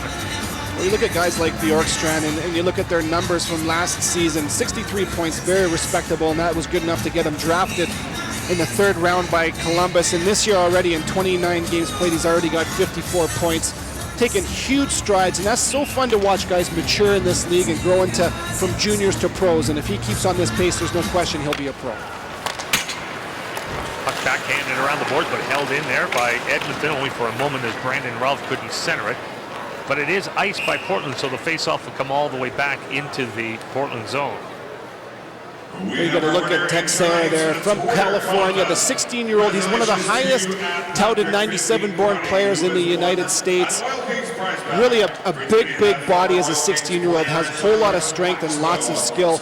I couldn't believe when I read the stats that he was 16 years old after watching him play last week in Spokane.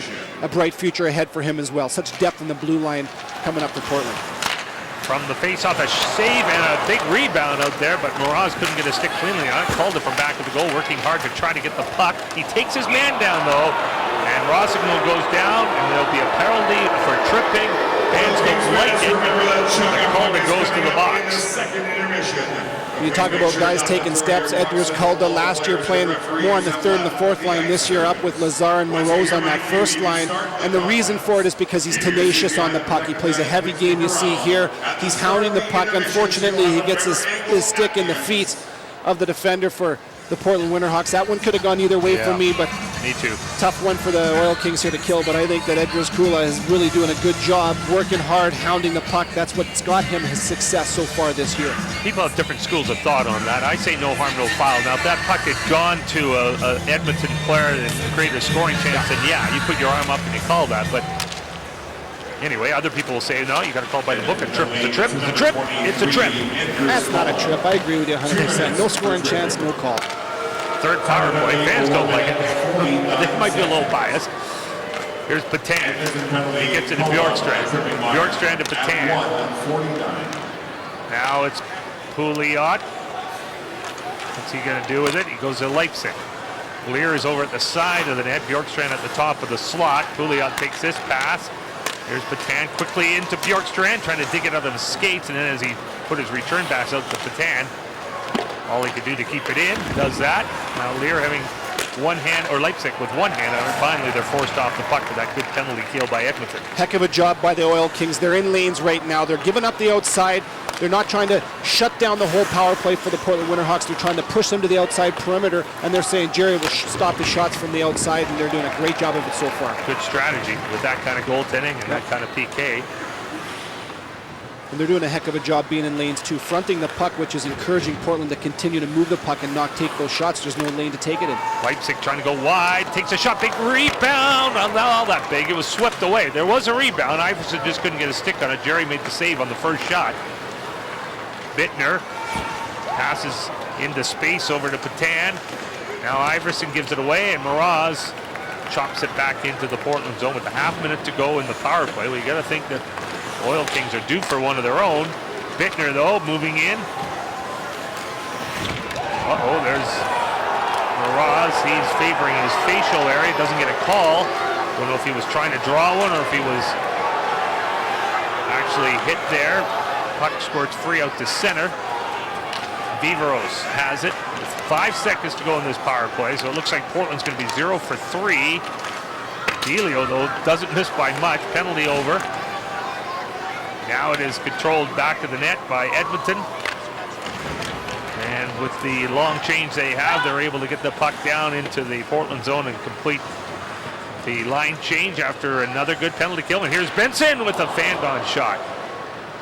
Out to the line now. Mayo, wrist shot through traffic, puck sitting there, and here's a Baddock shot. What a save by Burke off the pad as Baddock hammers it onto the Portland net. Good save by Burke. Bittner starts back the other way. Brought in over the line. Schoenborn on to Jerry, and it's the Edmonton goalie who freezes it. Well, you get the sense that Edmonton is starting to feel more comfortable in their skin. They're getting back to the game that they're used to playing. A confident, good, sound defensive game. Great job when the penalty kill leads to confidence in the offensive zone. And look at them hound the puck. Cole Benson, Edgars Kula all over the crease there. Pucks are going to the net. There's rebound opportunities, and the Oil Kings are getting to those second opportunities first. There's some momentum building there by the Oil Kings. They've got to feel good about their last 5 minutes. And as I say, maybe due for a power play of their own soon. And even though the power play hasn't been all that swell on the road, in fact, it's been lousy on the road, they've been good at home. 23% efficiency on home ice with the man advantage, so it's a tale of two arenas for them as far as power plays are concerned, but they haven't had one yet tonight, so don't want to put the cart ahead of the horse. Here's a chance at the Portland goal, and now we've got Burke coming up. We've got a push, we've got a shove, we've got a glove, we've got more push, more shove, and I think they're going to get separated. Well, I'm sure marveling over at all these first rounders these teams have generated the last 4 years.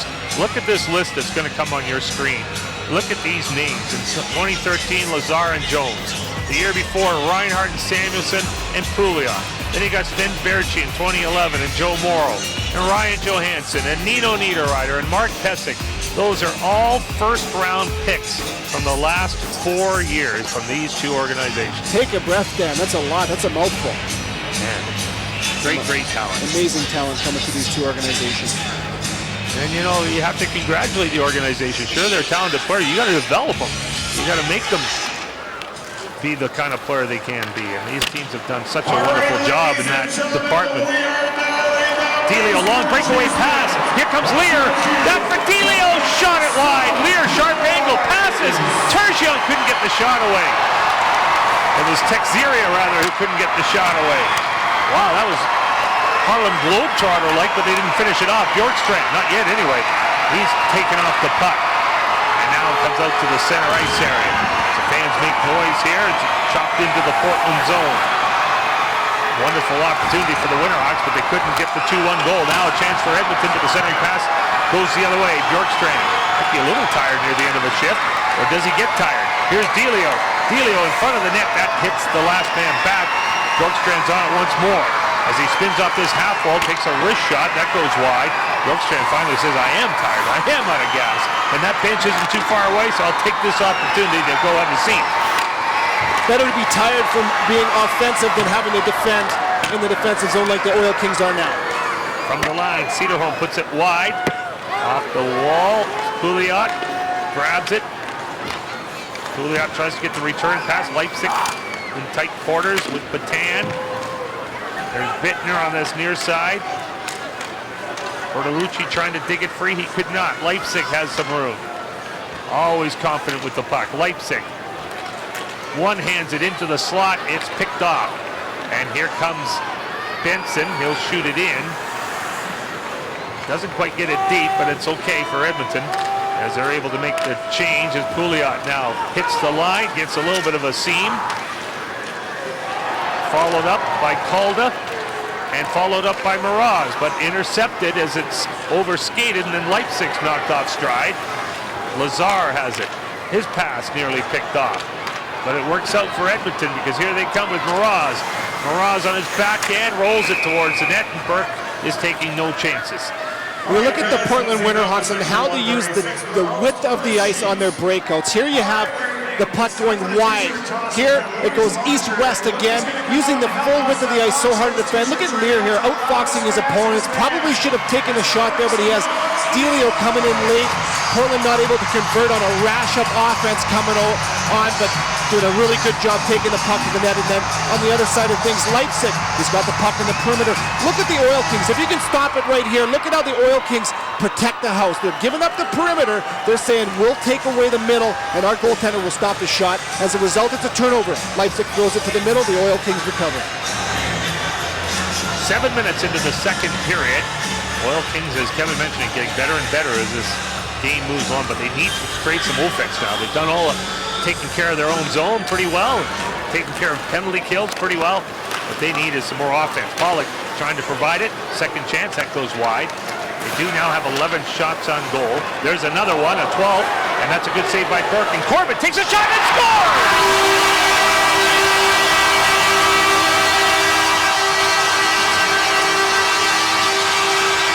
Right on cue, they order up some offense, and Corbett delivers another goal from a defenseman. It's 2-1 Edmonton.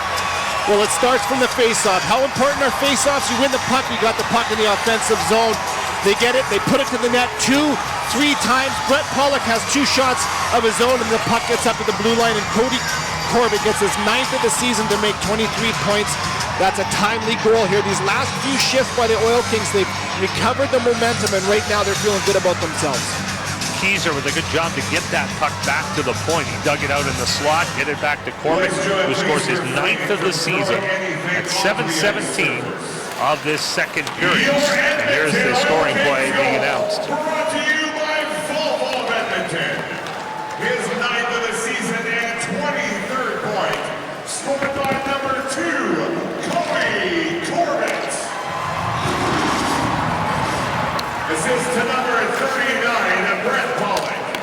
And number 14, Riley Pollock Keyser. gets the other assist.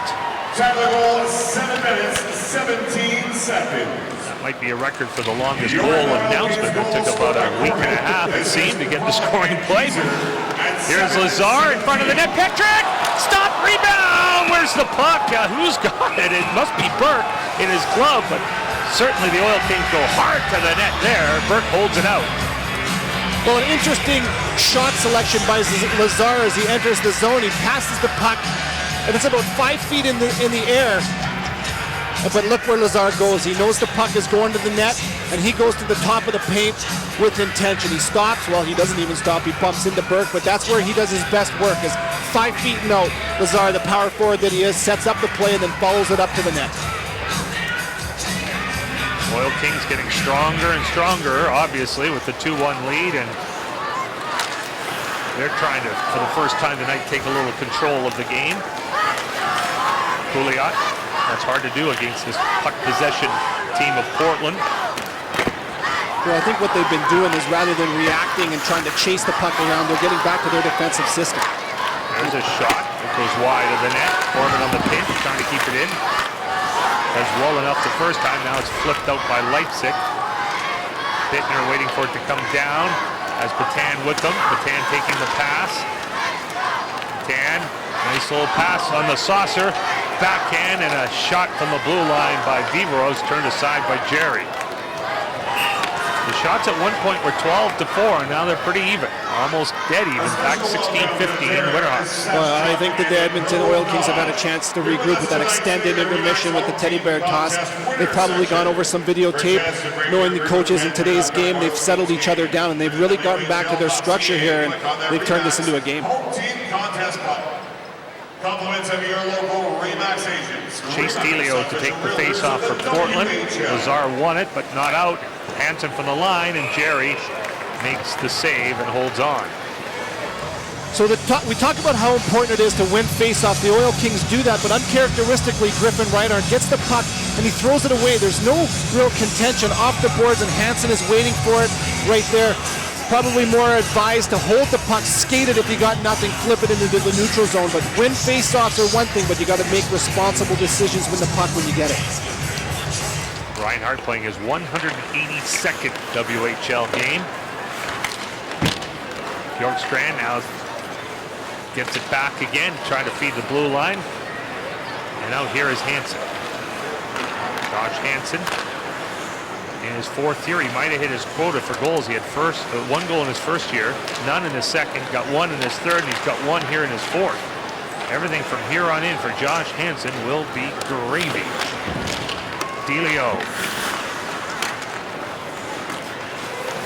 dumps it down towards the corner. Taylor Lear. Lear is the 39th captain in the storied history of the Portland Winterhawks. Shot in, and here comes Sontner out of his own zone.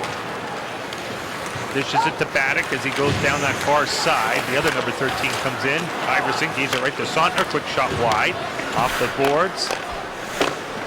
It's a line change for Baddock as he backhanded it back. Edmonton maintains possession, at least for a second. Champlain tries to get it out. He could not. Hansen will try. He dishes it off, and they're going to skate out with it, or at least attempt to, as Garrett Haar had it stripped off his stick. Hansen will try this way.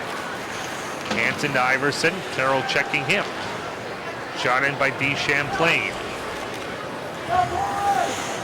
Jerry plays it around the far side, and the Oil Kings are nicely out of their zone, and Petrick picks it up. It's a good breakout. Here's Mraz. Nice move. Mraz cuts in. All draped over. Couldn't get the shot away. Hustles hard to get that puck and gets it out towards the blue line area. Here's Carroll. His shot knocked down. Another shot knocked down. And it is controlled by Portland. Texeria got it to the line. Not quite working out for Portland the first time, but Pouliot makes sure it does this time. And here goes Leipzig. May have a step. Nope. Reinhart came over. That was that. Good play by Reinhart. Well, great stick by Reinhart. With that speed and light stick coming down the wall, Reinhart doesn't panic, has good gap, and uses the stick to turn the puck over. Holden now to Mraz. He and Pouliot will collide. Mraz, good positioning, but it is Bittner who picks it up. Paul Bittner from Crookston, Minnesota. There's 14 American-born players in this game. 11 of them play for the Portland Winterhawks. They've really done an excellent job finding some of the best talent in the United States. And every year we get more and more American-born players playing in the WHL. Oh, there's a good hit. Bjorkstrand is hit by Mraz and coming over, and there'll be a fight as a result, as Cederholm didn't like his leading scorer getting hit like he did with Mraz. And Cederholm, the 18-year-old from Sweden, comes over and takes on the 19-year-old from Calgary. Not sure I like a hit that's clean leading to a fight, Kevin, but it does happen a lot.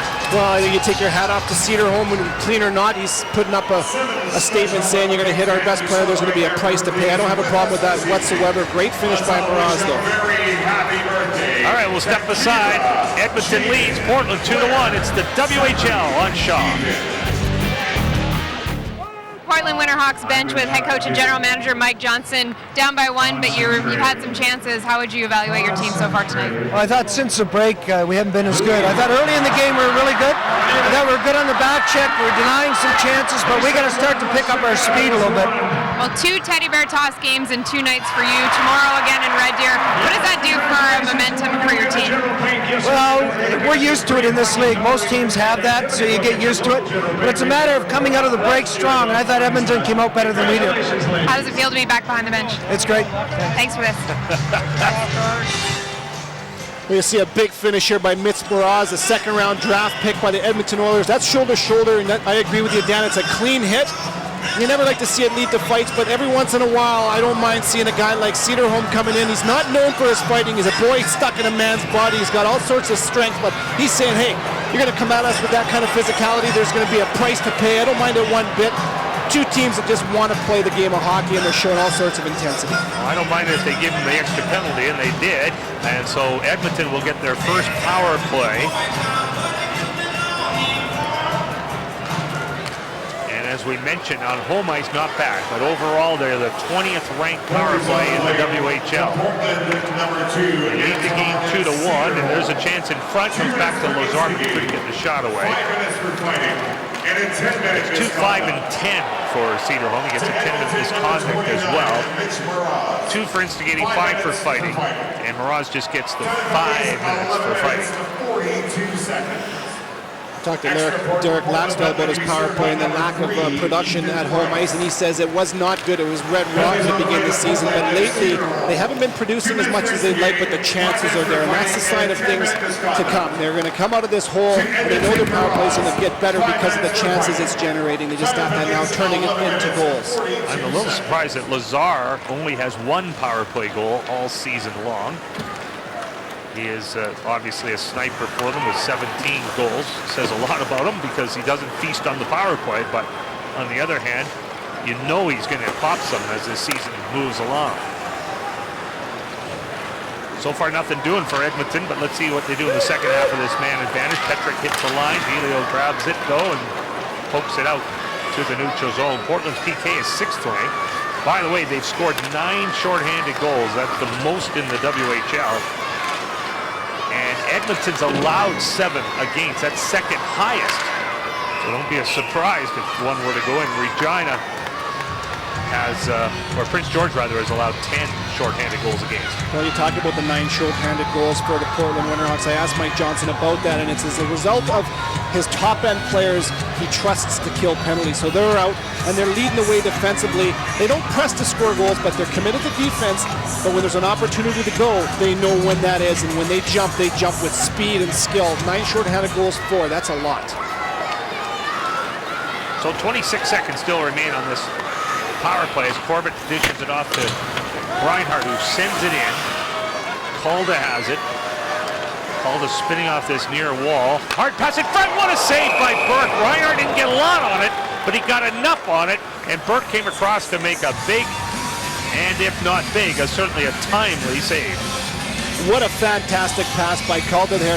Portland Winterhawks doing a really good job shutting down lanes. There was not much to break as far as seams go with that pass. Calda with his head up, and he puts a lot of mustard on the pass.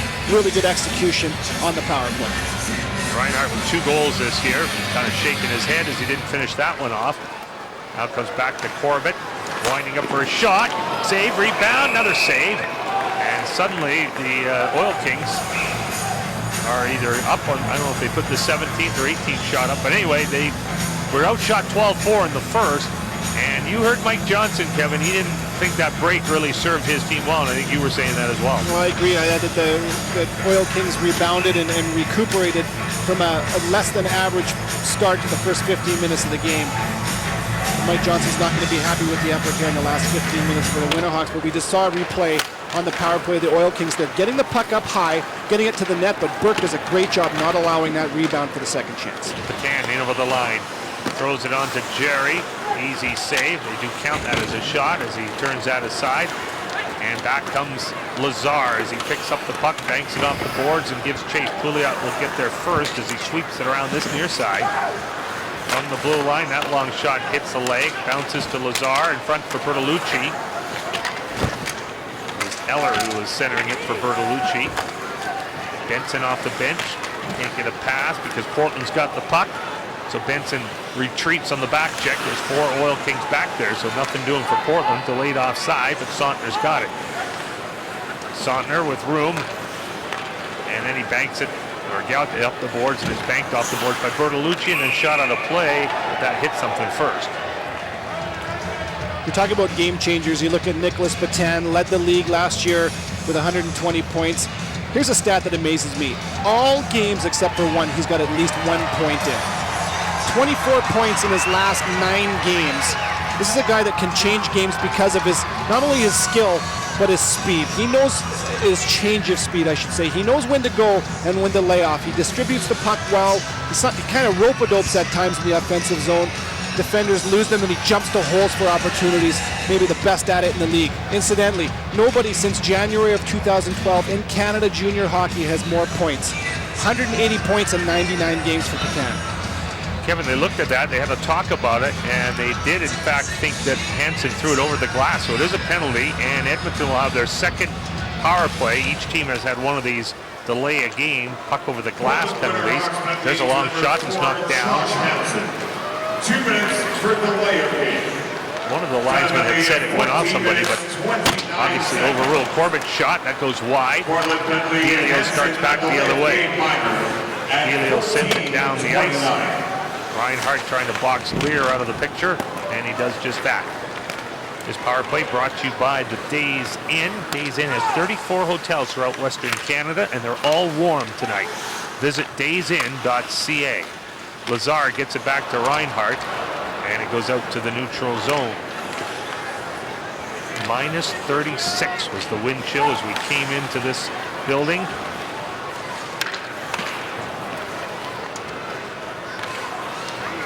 The car had this extension cord. I never plugged one in before, but I'm told I better. D. Champlain knocks the puck down, and Sontner has it. Certainly wasn't this cold the last time these two teams met in the month of May. Sontner now to Petrick. Petrick in over the line. That goes off the stick up high, and Portland gets it. Both teams doing a pretty good job on their respective PKs tonight. But there's still 35 seconds left in this man advantage. And let's see what Keyser can do as he goes wide, he goes hard, he goes around, he throws it in front. Puck is sitting there, but Pouliot intercepts. Leipzig's on his right, but Pouliot is going to carry it in over the line. And then dump it to the corner to kill off more time. Leipzig meets the puck in the corner. Sontner will get it on the far side. Ashton Sontner from Saskatchewan up for Petrick. Off his stick. Followed up nicely by Bauer, but intercepted, and that's going to do it for the Hansen penalty. He's getting set to come back on. So combined, these two teams are 0 for 5 with the man advantage tonight in this rematch of the last 2 WHL championships. The only meeting of the year between these two clubs. Last year in the regular season, Edmonton won 4-3 in Portland after their worst game of the year, which was 8-1. There's a good chance. Turned aside. They lost 8-1 in Tri-City and everything. Uh-oh, what's going to happen here?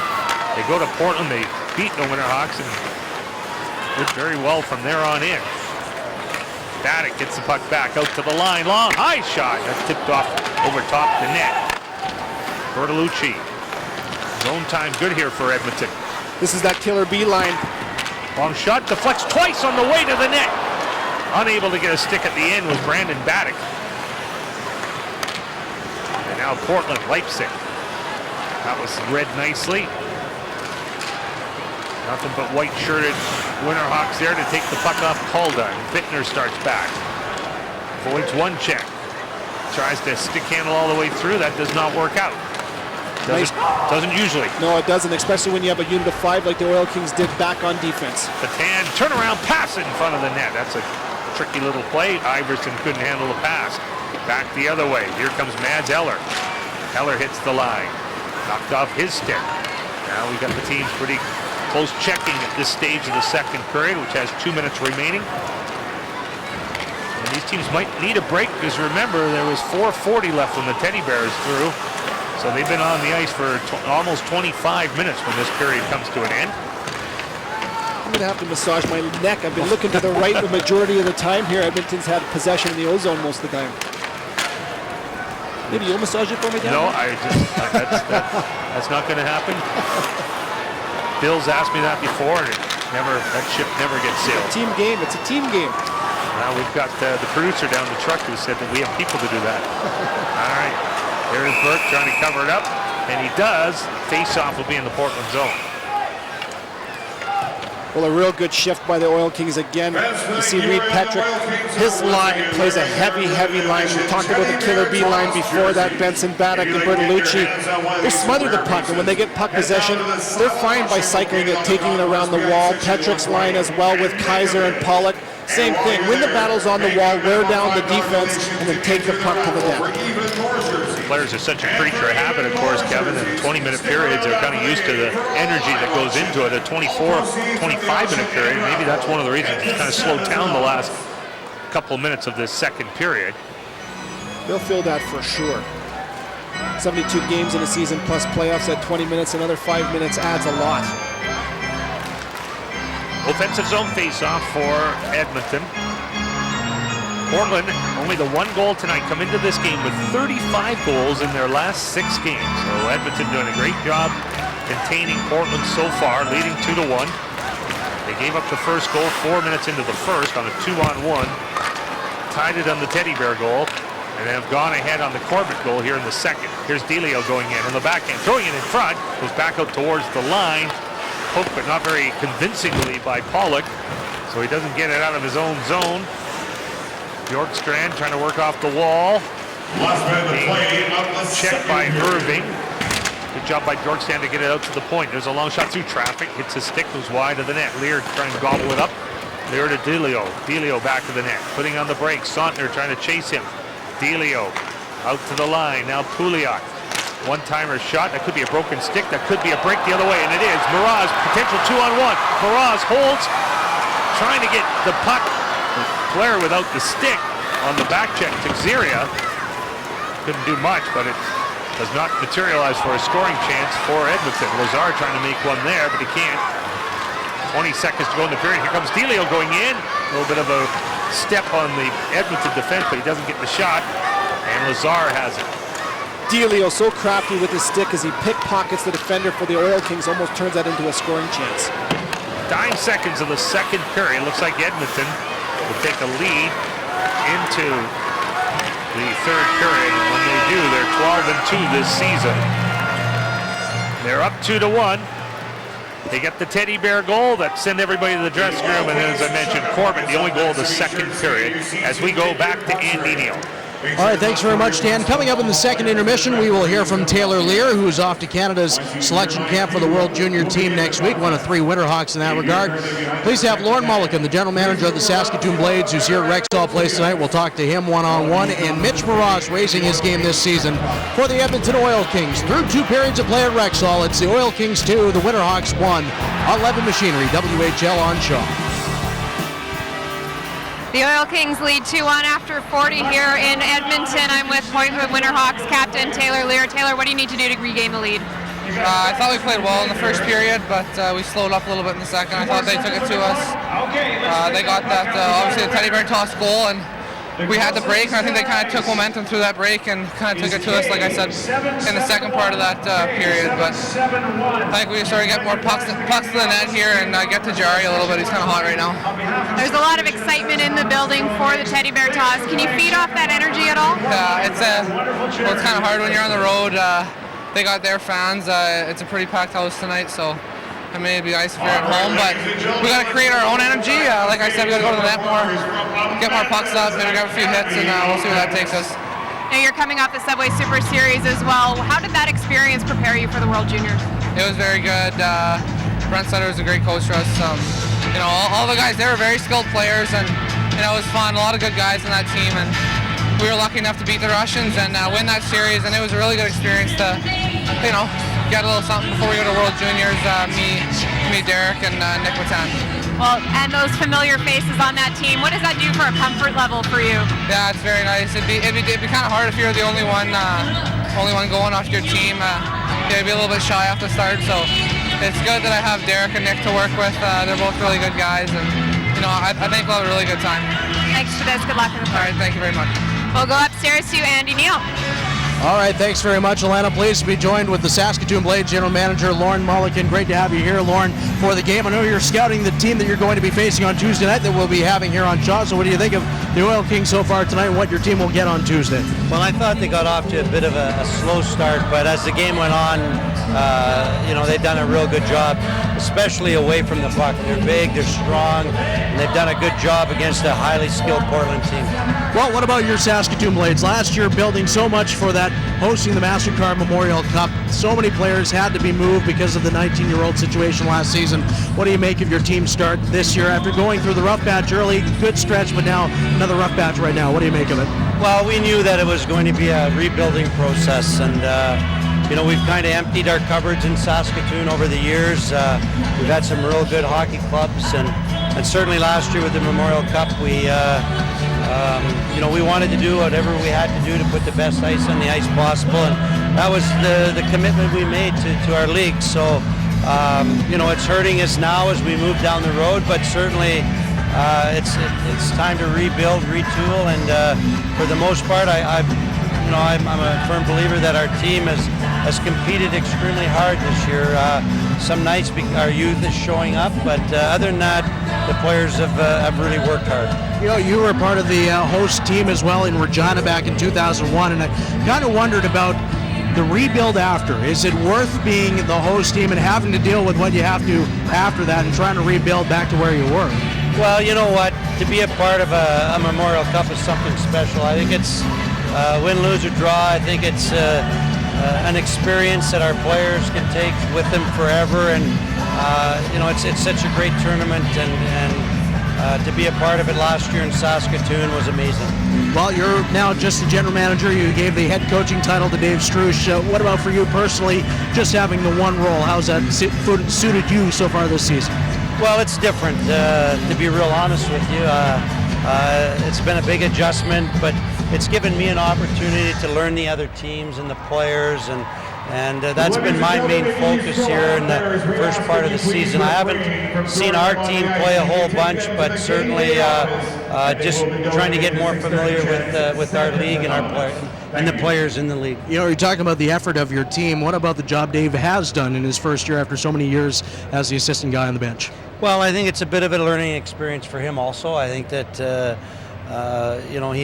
he's done a tremendous job in motivating our players and getting them to compete each and every night, and I believe that he's got lots of potential as a young coach. And the new ownership, how's the relationship there with the Priesters now in charge in Saskatoon? Well, it's different than it was with the Brodsky family, obviously, but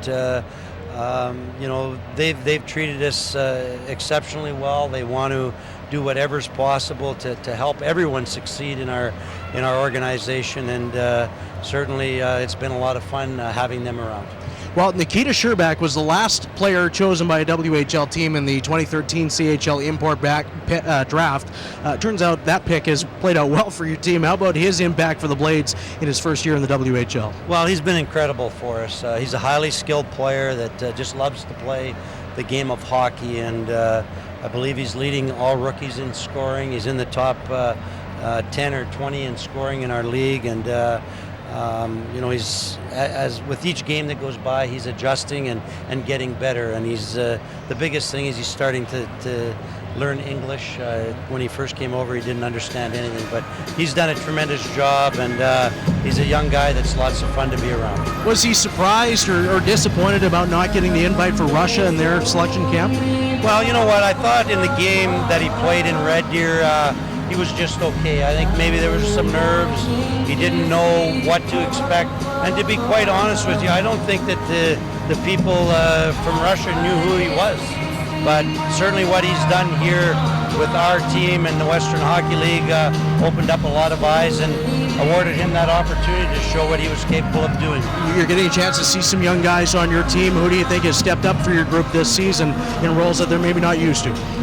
Well, you know what? I think that as we move forward, I think that all players are getting more comfortable, but certainly players like Matt Ravel, Ryan Graham, who were with us now last year, are starting to take that next step, and that's what it's all about. I mean, these young guys need to play. They need to play in all situations, and sometimes we forget that they're 16 or 17, but they're only going to get better. Lauren, we really appreciate your time. Thanks for this, and best of luck the rest of the way. Thanks for having me. There's Lauren Mulligan, General Manager of the Saskatoon Blades. We'll be back with more of the story on Mitch Moroz of the Edmonton Oil Kings when we return to Rexall Place on Levitt Machinery WHL on Show. Cody Corbett's got his 9th of the season. That's the difference right now as the Edmonton Oil Kings lead on home ice over the Portland Winterhawks 2-1. Edmonton has won the last 2 regular season meetings between these two teams. Well, the Oil Kings last year had all kinds of pro prospects, which meant many of them would be moving on to the pro ranks this year. So the Oil Kings were looking for players to raise their game this season, and Mitch Moroz has certainly been one of those players. He's tied for the team lead in goals with 17, point per game with 27 in 27 games this season, and the second-round pick of the Edmonton Oilers has certainly raised his game, and we get more on Mitch from Tim Danzy. This has been a big year for Oil Kings left winger Mitch Moroz, an Oilers draft pick last spring at 6'3", 214 pounds. He's enjoying more prominence in his role as an Oil Kings power forward. I'm getting a lot of opportunity and playing with some good players and playing in all situations, so I'm just trying to make the most of it. Probably the epitome of a junior hockey power forward in the sense that he can play physical. He's a tough kid. I mean, he's got a pretty wide personal space bubble around him. Guys don't want to mess with him, and I think he's used that to his benefit. And it never hurts to be a line mate of players like Curtis Lazar and Edgars Calder. So he's a passionate player, that's for sure. I've been lucky enough to have him on my wing this year, and you can just tell he's really broken out and been that power forward that everyone's wanted him to be. And I can tell, he's having fun with it. Well, I've always focused on going to the hard areas and being strong on the wall and having a good net presence and always work on your hands and quick feet and stuff like that, and everything just seems to be coming together. He's really evolved in his role here with us. Early in his career, he was, playing more of a third, fourth line role, a big body, heavy presence, and obviously his offense has grown considerably. He's playing a more featured role in the power play. And, his actual performance has been considerably better. He's in and around 20 goals already. Mitch Moroz was taken 32nd overall by the Edmonton Oilers in the 2012 NHL draft, is still unsigned, but is increasing his value with performance. A point per game as a 19-year-old. Of course, Oilers are watching. Yeah, we keep in pretty close touch. They have a good development program where you can self-evaluate and they give you feedback, and they just want to see me playing that big man's game and being that power forward that they need. And while leading the Oil Kings in penalty minutes, Moroz's scoring rate has doubled this season to date. I know at the start of the year we do a goal sheet, and point-wise I wanted to have 30-plus goals and 20-plus assists maybe, and so that's number-wise. But I wanted to be an impact player this year and have a big outcome on our season. Mitch Moroz, his stock continues to rise. For the Sierra Sil Oil Kings Report, I'm Tim Dancy.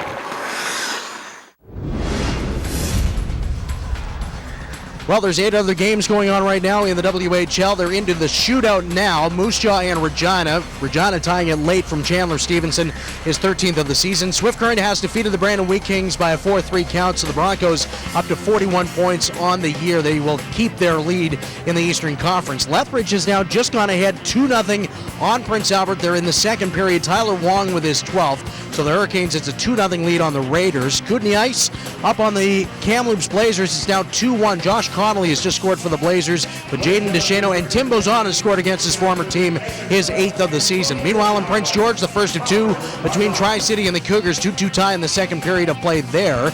The Everett Silvertips and the Kelowna Rockets, 2 of the best defensive teams in the league, that might be next goal wins in that contest. Scoreless right now in the first period in Kelowna, both teams with 20 wins on the season.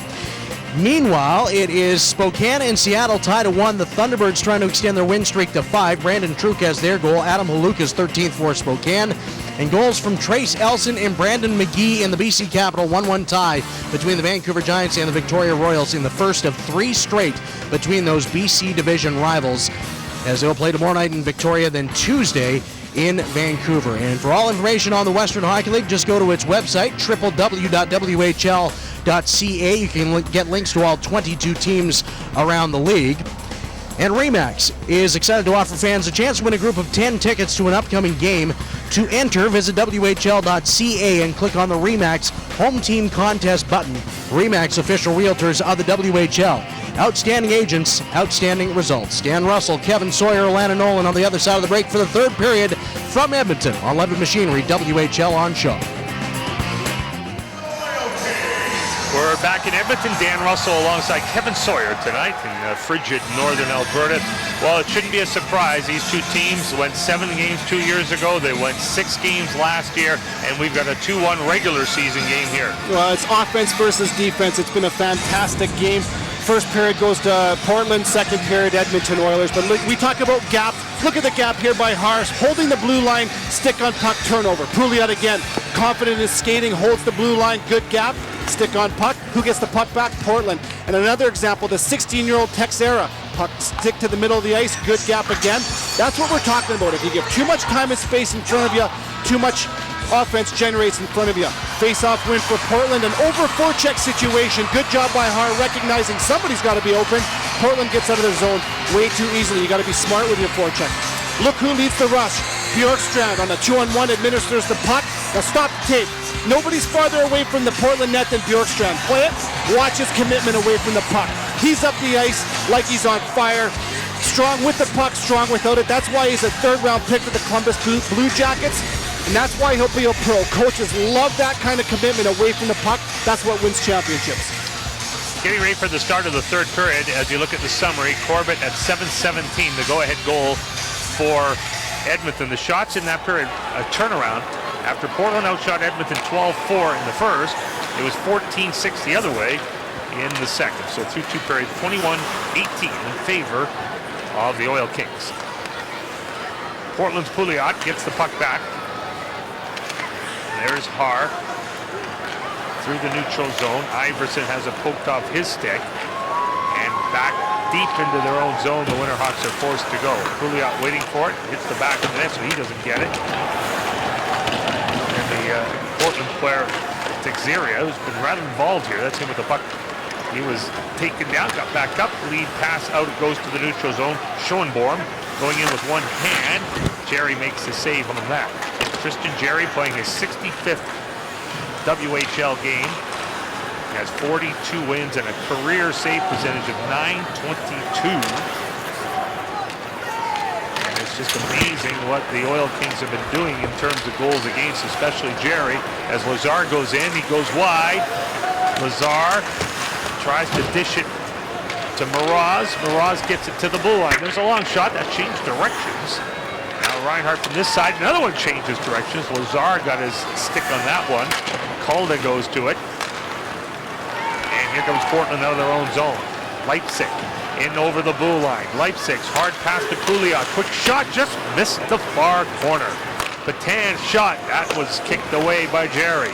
Leipzig now makes a move. Reinhardt trying to stay with them. Reinhardt does stay with them. Reinhardt has Leipzig and Patan on him now. And Reinhardt breaks that one up.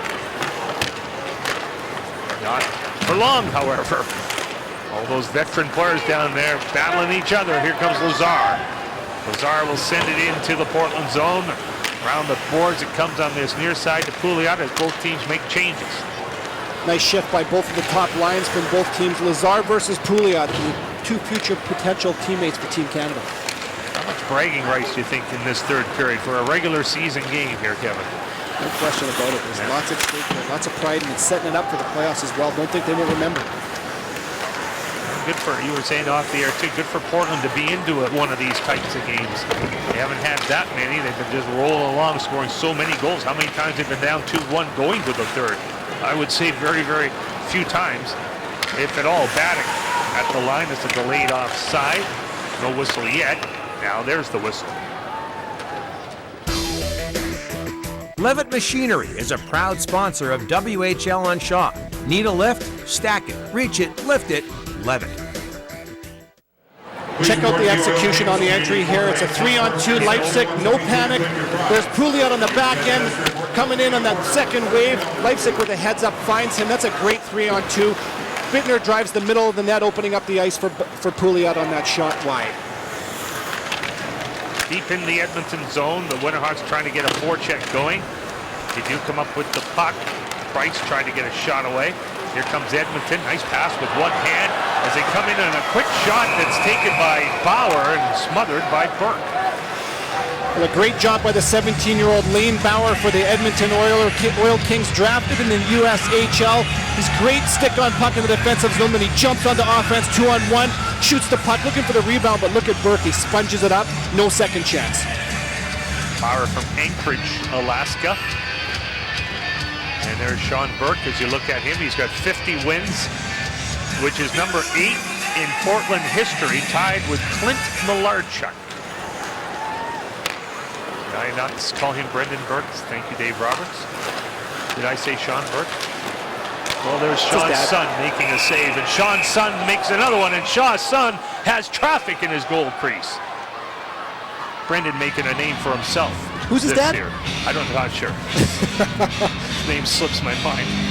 Great job by Moroz for the Oil Kings, being on the top of the paint, having that big body. That's where he makes his paychecks, is being a big man net front right there. And a good job by Texera, the 16-year-old coming in, being physical as well. But Burke having all sorts of traffic to contend with Moroz, stands his ground. That's Sean's son. Yeah, sure is. Moroz with 351 career penalty minutes. He is a handful. And there he is with the puck right now. Out to Reinhardt. Reinhardt, nice pass. Lazar shoots. Oh, he just missed. Lazar loves to shoot from there. He goes in for a rebound. He can't get his stick on it. Here comes Portland back the other way. There's 4 Winterhawks through the neutral zone. Leipzig, pass to Pouliot. Pouliot, a slow developing shot. And that's the result. It was blocked. Pouliot gets it back again, and that comes out. So they'll have to wait for everybody to get back on side. Viveros now for Pouliot. Oil King Park falls. Pouliot comes up with the puck. Does not get it in deep. Lazar seems a little shaken up. Now the puck kind of hits him on the way. And how many were out there? Not too many men, but I'm not sure what happened to Lazar. He got tangled up there with Pouliot at the line. Here's a heads-up play by a veteran defenseman. Reinhardt has the puck. He knows the lane is blocked, so what does he do? He looks for the high tip. Good position by Lazar. A lot of teams are looking for that now. Teams are so committed to blocking shots, they look for that indirect high tip. And a good job by Lazar being physical. He takes the worst of that collision, but he's not afraid, and that won't deter him from being physical from here on out. Kind of limped over to the bench, but he's still there. Here's a centering pass in the back end and a save by Burke. And that first shot was taken by Petrick. Didn't get tons on it, but Burke makes the save. Well, the Oil Kings, who were once outshot 12-4 in this game, now have a 27-20 margin on the shot clock. So what's that? 23-8 since the first period. Here's Iverson moves in, and there's another one, but that's an easy one for Jerry every time. Here's Alana Nolan. Well, guys, Derek Laxdal will not only lose 5 players to the World Juniors and U17 tournaments, he'll also lose his associate coach, Steve Hamilton, who leaves to go coach Team Pacific at the U17 tournament. Now, I asked Derek how he adjusts for those missing pieces, and he said that pending no injuries, they'll still have a diluted lineup, but has confidence in his remaining players and coaching staff to get the job done. Steve Hamilton's done a great job here. Father Al played in 3 consecutive Memorial Cups with the Oil Kings during the 60s, leading them to the national championship as a captain in 1966, and his jersey is hanging alongside Gretzky, Curry, Fear, Coffey, Messier, Anderson, and Rod Phillips, the longtime Oilers announcer. So Hamilton jersey. All right, ladies and gentlemen, we have Special our company up there to our left. Henrik Samuelsson and Teddy Another great job in the defensive zone by the buzz line for the Oil Kings. They do such a good job forcing the puck wide, waiting patiently, looking for an opening. They broke the puck out again just through sheer will and force. Second of 5 straight road games for Portland. Start of a triple header. Tomorrow they're in Red Deer, Sunday they're in Calgary. They'll play in Seattle a week from tonight. And then home to Seattle the next night. Portland is 10-3-2 away from home. Edmonton on home ice 6-5-1. And leading 2-1 with 5.5 minutes gone here in this final period. Winterhawks Price trying to dig it out of skates. He could not. Suntner pass up for Benson off his skates. And now back to collect the puck will be Keone Texiria. He got it up for DeChamplain. DeChamplain being pounded and hit by Miraz, but not before he got the puck back. So the Winterhawks will try the far side. There's a pass that misses, and that will be icing on Portland. You talk about filling roles, and you look at Paul Bittner, a 16-year-old last year. In the absence of Ty Ratty, was put up on that Patanin Leipzig line. He scored 4 consecutive game-winning goals as a 16-year-old, being thrust into that position. You know he probably wasn't too comfortable with it here again because he's a big body. He's got a high level of hockey IQ, makes good decisions. He blends in well with this top line of the Portland Winterhawks. A big man, a late birthday at 17. It's not even his draft year. Here comes Leipzig out of his own zone. Leipzig, that shot going wide of the goal, comes to Pouliot. And now Leipzig, nice pass into the slot area, but coming over nicely to block that was Corbett. And now Miraz gets the puck and he backhands it out to the neutral zone. Edmonton sitting in 5th place in the Eastern Conference, but you think a win against Portland at home could be more than 2 points for them. It could be one of those kick-starting games that keeps their momentum going, and they've been playing well. There's a goal! They make it 3-1! It is Curtis Lazar snapping it home at 6:39 of the third. Edmonton with their 3rd unanswered goal. Well, it starts with Edgar's Cooldown in the defensive zone, lugging the puck up the ice, changes direction, looking to buy time and space for Lazar. A great entry and a great nose for the net, as we talked about Lazar. He doesn't just score goals, but he scores big playoff style of goals. And there's no bigger than this one. Going up by 2 now against their toughest opponent of the season. Big goal by Lazar. Pass, as you mentioned, from Edgar's Calda. Lazar scoring his 18th of the season, his 32nd point. Your Edmonton Oil Kings and without their leading scorer, Henrik Samuelsson, Edmonton is up 3-1 in this game. Iverson now going in. We couldn't hear the whistle. That was offside. It was such a fantastic entry by Calda, entering the zone and then changing direction. It's amazing when you cut across grain like that. It's hard for the defenders to match your speed and your timing right there. Doing a great job driving to the middle, creating that open slot for Lazar on that wide lane, and he makes no mistakes. Excellent tandem by Edgars and Lazar. Reinhardt gets a 2nd assist. So now, test here for Portland. Highest scoring team in the league, being held so far to 1. And since all those 2-on-1s in the early stages of the first period, they certainly have not had very many of those kind of scoring chances. Iverson falling, trying to get the puck in front. Mayo, who brought all the teddy bears down with 4 minutes to go in the first period, got the puck, and that helps the Oil Kings get it out of their own zone. There's a pass in front. Ooh, opportunity there for Petrick, but couldn't handle it cleanly off the heel of his stick. And now it's Portland getting the puck out to center. Shot right back in again. Har back to chase it. Har is plus 26 on the Portland team. That's the best plus minus on the club. Benson now has it bounce, and then he gets possession and brings it in over the line. There's Petrick with a shot and a good right save by Burke. Back of the net, Vatican Benson. Lear now for Portland. 8 minutes into the period. Nice pass. Here's Bjorkstrand. Behind the net, Delio. Delio tries to work it in front. Taylor Lear has it.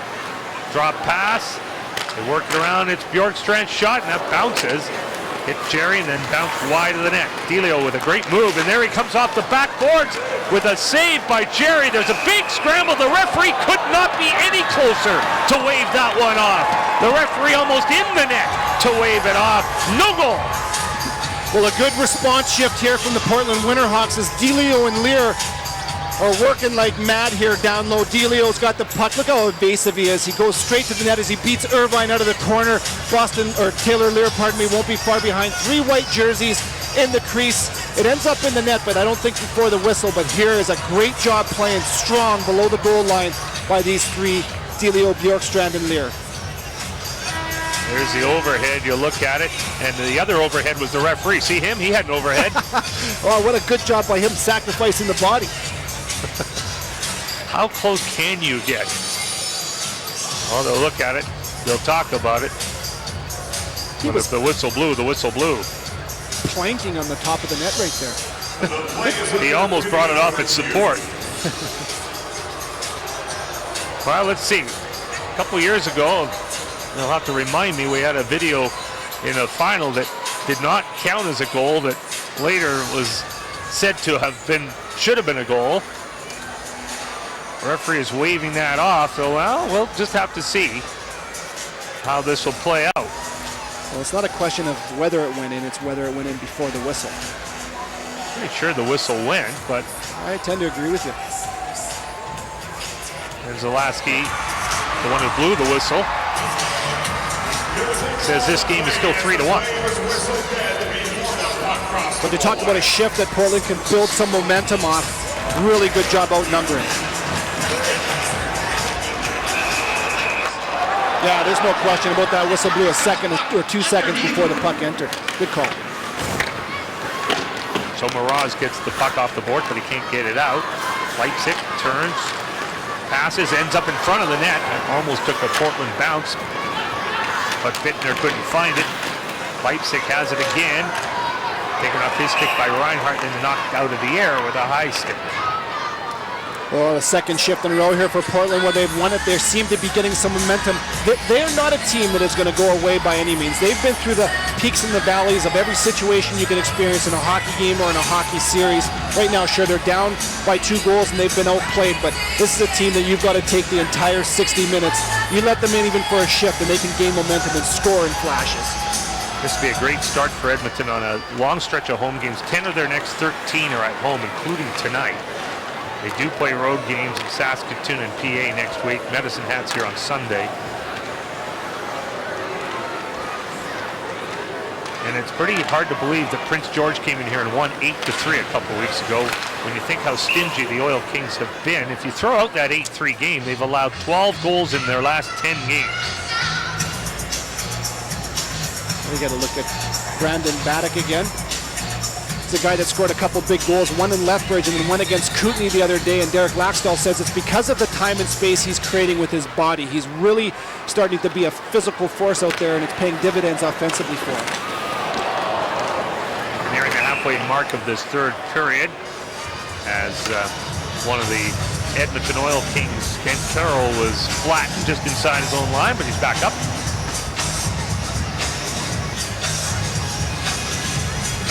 You look at Dominic Turgeon. He's a guy that is a defense-first type of a player. His offensive ability is there, but as his coach Mike Johnson says, it's a work in progress, and they're going to be patient with him. He's a guy that they're grooming to be a playoff scorer. He's going to be that guy, that depth guy on the third line that's going to provide those playoff style of goals. The son of Pierre Turgeon, Hall of Famer, played 1,300 games in the NHL. Bit of a turnover there. In fact, more than a bit of one, as Edmonton has the puck and a long shot from the point. Shot taken by Irving. Another shot from this side, and that's turned aside by Burke. Santé took the second shot. First 2 goals tonight were point shots. One by Mayo and one by Corbett. And then Lazar scored most recently. 1 in each period tonight so far for the Oil Kings. Halfway now through the third. Bjorkstrand Rolls it towards the net, turnaround shot on the rebound, Delio going in, and Jari has it, and making sure, we got Taylor Lear in a bit of a skirmish as well, and Delio's feelings get a little hot, but we're going to step aside here. There's 9:56 to go. Lazar has the Oil Kings up by 2. It's a rematch of the finals tonight on Shaw. But Derek Laxdal has to be pleased with the pushback by his team after that first period, that subpar first period. They're redefining their identity, has been working. Obviously some adversity early with Patan scoring first and Portland all over the Oil Kings early, but the teddy bear goal by Mile, that drop, that Saberhagen drop from the point, got the Oil Kings rolling in again. Look at them go to the net, puck to the top, bodies net front with a second from Corbett. And then what an entry here. Back pass from Kulda to Lazar to make it 3-1. They're redefining their identity. They're a defense-first team, and yet defense leads to offense when you stick to the process, and the Kings have been doing that tonight. Portland has an offensive zone face-off. I'm sure Mike Johnson is saying, got to get more pucks to the net, but it's easier said than done against this Edmonton team. Leipzig coming out. Oil Kings have outshot their opponents 21 out of 27 games this year, so it's not foreign territory for Edmonton to have an edge on the shot clock. But Portland doesn't usually have the disadvantage in that category.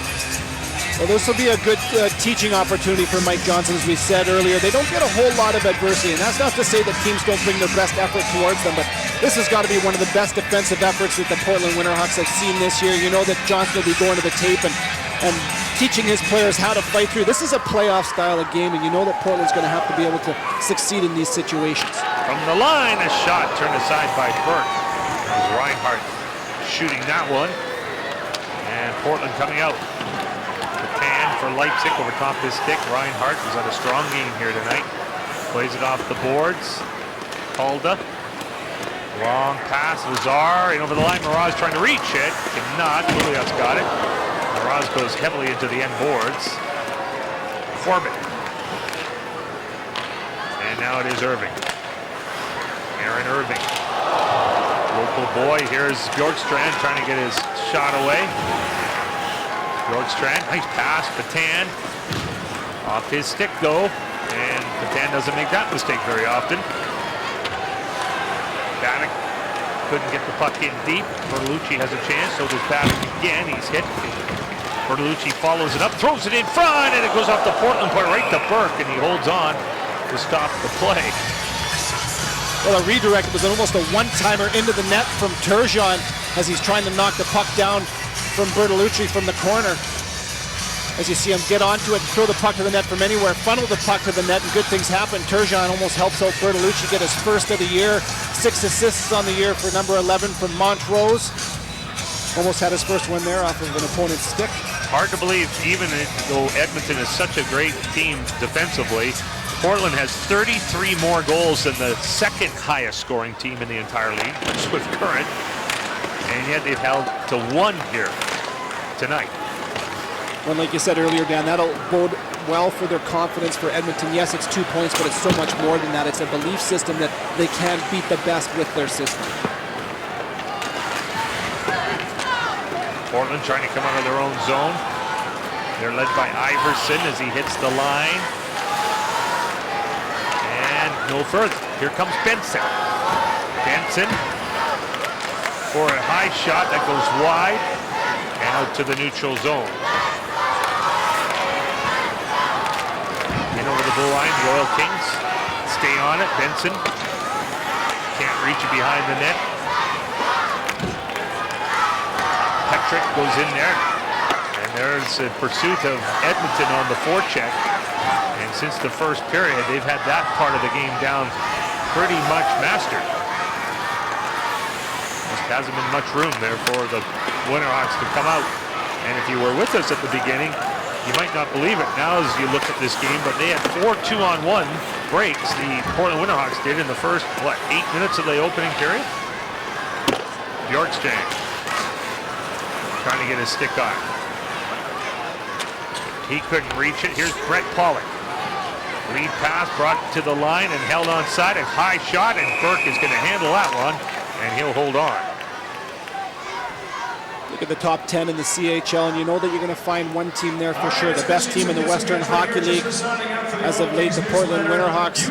You see the Kelowna Rockets at 3rd place, Portland at 5th, and Everett at 6th. How huge was that win the other night for Portland against Everett, leapfrogging them to take over the 1st position in the Western Hockey League? But Kelowna, another team that Portland's going to have to rival, as they seem to be unbeatable here early in the first half of the season.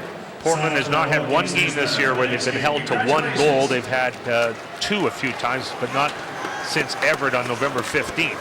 So this is a rare night that the winner, well, in fact, as I say, they have not had a game where they've only scored once. They still have time here. In fact, they could still come back all the way, but the way it looks right now, unless Jerry makes a mistake, and he almost did, but the Oil Kings recover. The way it looks right now, Portland just doesn't seem to have the mustard. I don't know if all of it has to be Edmonton, what they're doing, but the Winterhawks had this very, very long trip to get here. And I'm sure they wouldn't use that as an excuse. 6.5 minutes more, it's got to be Edmonton and their stingy defense. Well, you talked about holding the Winterhawks to 1 goal. Well, they needed their goaltender at a very valuable time, and that was the start of the game where those 2-on-1s were coming in waves. Jerry was huge for them. He gave them an opportunity to regroup, and that's what good goaltenders do. And the tides have turned now. Shots 36-26 for the Oil Kings, and they've rebounded in a big way from the second period on. So goaltending has been a real force here in the turnaround for the Oil Kings tonight. Oil Kings wearing their teddy bear jerseys tonight, leading 3-1. In comes Portland, and a backhand down low by Haar. Champlain trying to get it, cannot.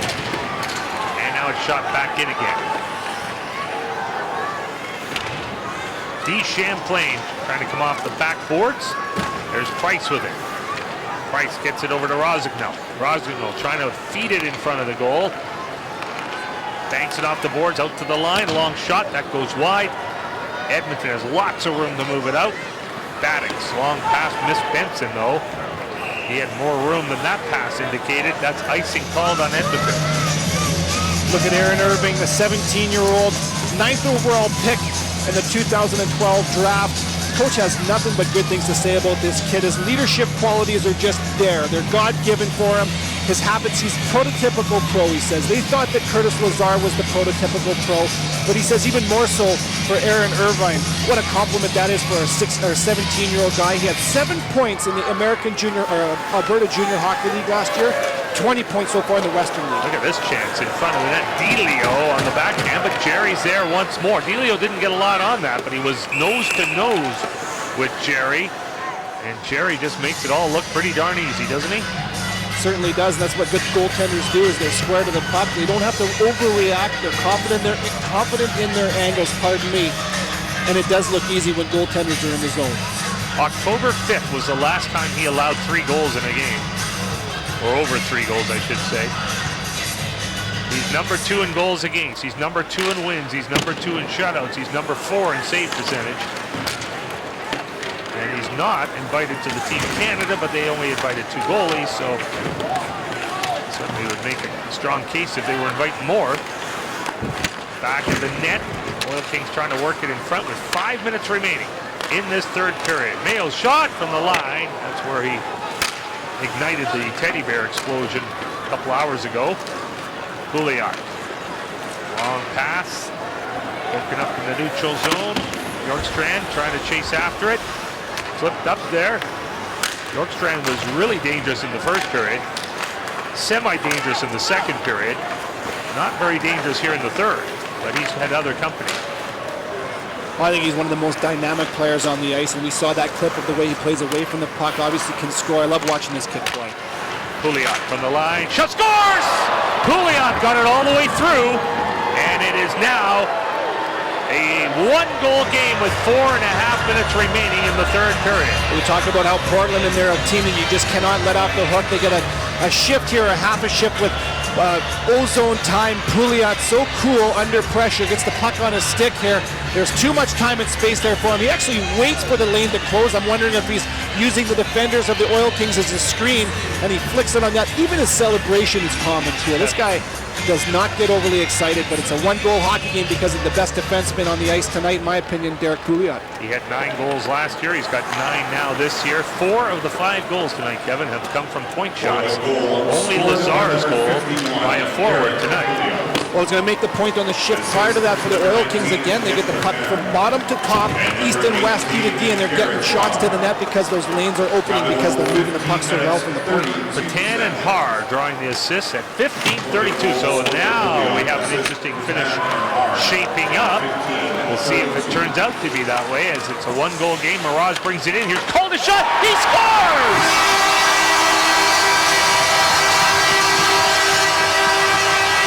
Brendan Burke won't like that one. High, short side right after the Winterhawks had made it a one-goal game. Calda makes it a 2-goal Edmonton lead once more. Well, Brendan Burke won't like it, neither will Mike Johnson, as this is one that he should have had. Calda doing a good job coming to the puck support right there. He doesn't have much to shoot at, but he makes no mistake as Burke goes down early and there's daylight over his right shoulder. And Calda makes no mistake. That's a great shot. Great shot, but like you say, he does go down early. And he knew it. You could tell by Burke's reaction. He hated that one. Well, I was going to make the point, both of these teams are going to learn an awful lot about each other in a one-goal game, and probably the biggest battle both teams have been in this year. Talking about Jerry earlier, being there for his team when they weren't necessarily fantastic in the first period. Well, on a bump-up shift after Portland makes it a one-goal hockey game, they so too needed their goaltender to be big and strong. That's one that Burke would like to have back. Comes just 35 seconds after Pouliot had scored, and so much for that great finish, although we still may get one, but it was sure shaping up that way. And now we've got referee Zalaski skating to the penalty box, and I'm not sure if he's got one from each team, or has he just got Sondner going over there? Well, another opportunity in the door open for the Winterhawks here with 3.5 left. It's a 2-goal hockey game. Offensive zone face-off. It's a big face-off in that. Patan is going to look to win this, and they're going to set up ozone pressure here early. Mraz and Corbett getting the assists on that goal. Corbett with a goal and an assist tonight. Lots of defensemen figuring in on the goals and assists. So with 3.5 to go, see the rough stuff. Saunders, the only one penalized out of this. I wonder if Portland doesn't score in the first minute of this, if they might consider pulling the goalie. Pouliot winding up. Hard pass. Bjorkstrand. Patan. Pouliot. Pouliot to Patan. Bjorkstrand. Hard pass. Misses everybody. Here's Patan once more. Patan. Now Taylor Lear has to hop over his stick. Reinhardt tying him up. Winterhawks get it cleared around this near side wall for Leipzig. Nice job defending here on the PK by the Oil Kings. Doing a good job, active sticks closing down lanes. Pouliot shoots. I think Jerry got a piece of that one. Leipzig again. Hard pass, but they score! Taylor Lear, and it's a one-goal game once more.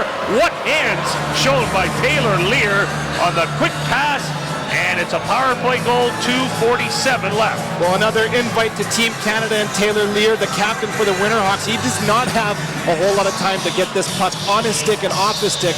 Good job down low by Leipzig here, putting it right on the button. And Lear, another guy like Curtis Lazar, is a big game player, a playoff player, and he scores those big goals, no bigger than this for the Winterhawks on the power play to make it a one-goal game again. So Taylor Lear gets his goal for number 21 on the season. So much for Portland only getting one goal in the game. They're up to 3 now, and they're a shot away from tying this thing. By number 20, Taylor Lear. So we've had 3 goals scored in about a minute and a half here. Pouliot the second assist. There's a centering pass, and Jerry makes the save and holds on. And with that third goal against, so much for the Jerry stat we've been bragging about all night, although you can't fault him, he's played great, but that's the first time in a while he's allowed 3 in a game. Well, we talked earlier again about how Portland is a team that just will not go away, and you're going to see more and more this year as this game winds down. Portland is going to pour it on. They'll come at you now with pressure, and they're going to take chances when the time is right here. Edmonton's going to have to stay controlled, keep their emotions in check, and not react. They're going to have to stick to their systems because Portland is going to throw everything they've got at them here with 2.5 left.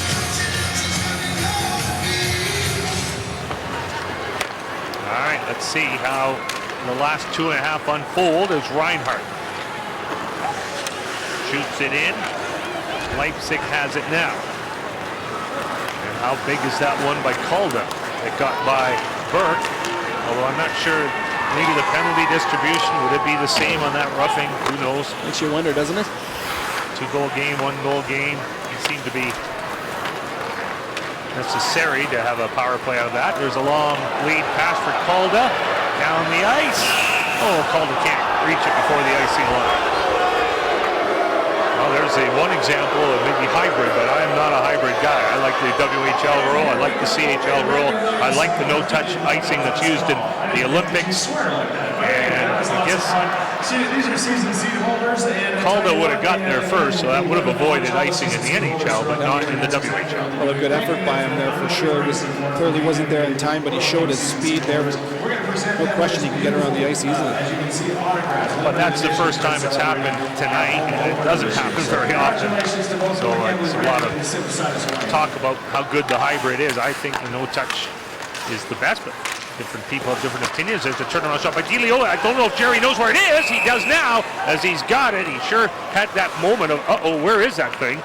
He's got it, and he holds it. Well, Delio spins and fires as the Winterhawks are funneling every opportunity to shoot the puck to the net here. And what I like about Jerry is he makes the stop, doesn't know where the puck is, so he doesn't overreact. He holds his ground, he doesn't move, stays composed until he finds the puck and then covers it up here. I think he thinks it's actually covered, which is why he stays composed, but not a whole lot of panic in his game whatsoever, even when he does lose the puck. Tristan Jerry from Delta, the lower mainland of British Columbia. Minute and a half to go in a 1-goal Edmonton lead. Icing, this time no touch, all the way down the ice.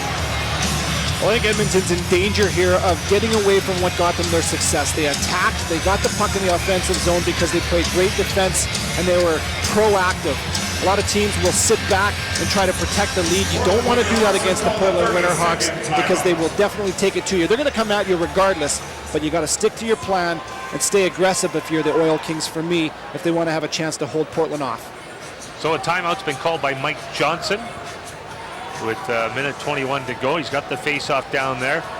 Will he keep the goalie at the bench? It appears he will, Kevin, for the 6th attacker. Funny in hockey how goalies have been pulled earlier and earlier with every year. It's nothing now to pull your goalie with a minute 20 to go. Some do it with a minute and a half, maybe 2 minutes sometimes, depending on the situation. A handful of years ago when I was coaching in Spokane, we were playing against Everett, and their coach, Kevin Constantine, pulled their goalie in the second period. He sure did he? He really did. That shouldn't surprise anybody. Oh, we were only up by a couple of goals, but I mean, nobody saw it coming, and you know what? They scored a goal. Not proud to admit it, but wow. You're not going to see that very often. The revolutionary Kevin Constantine is back. He writes the book, doesn't he?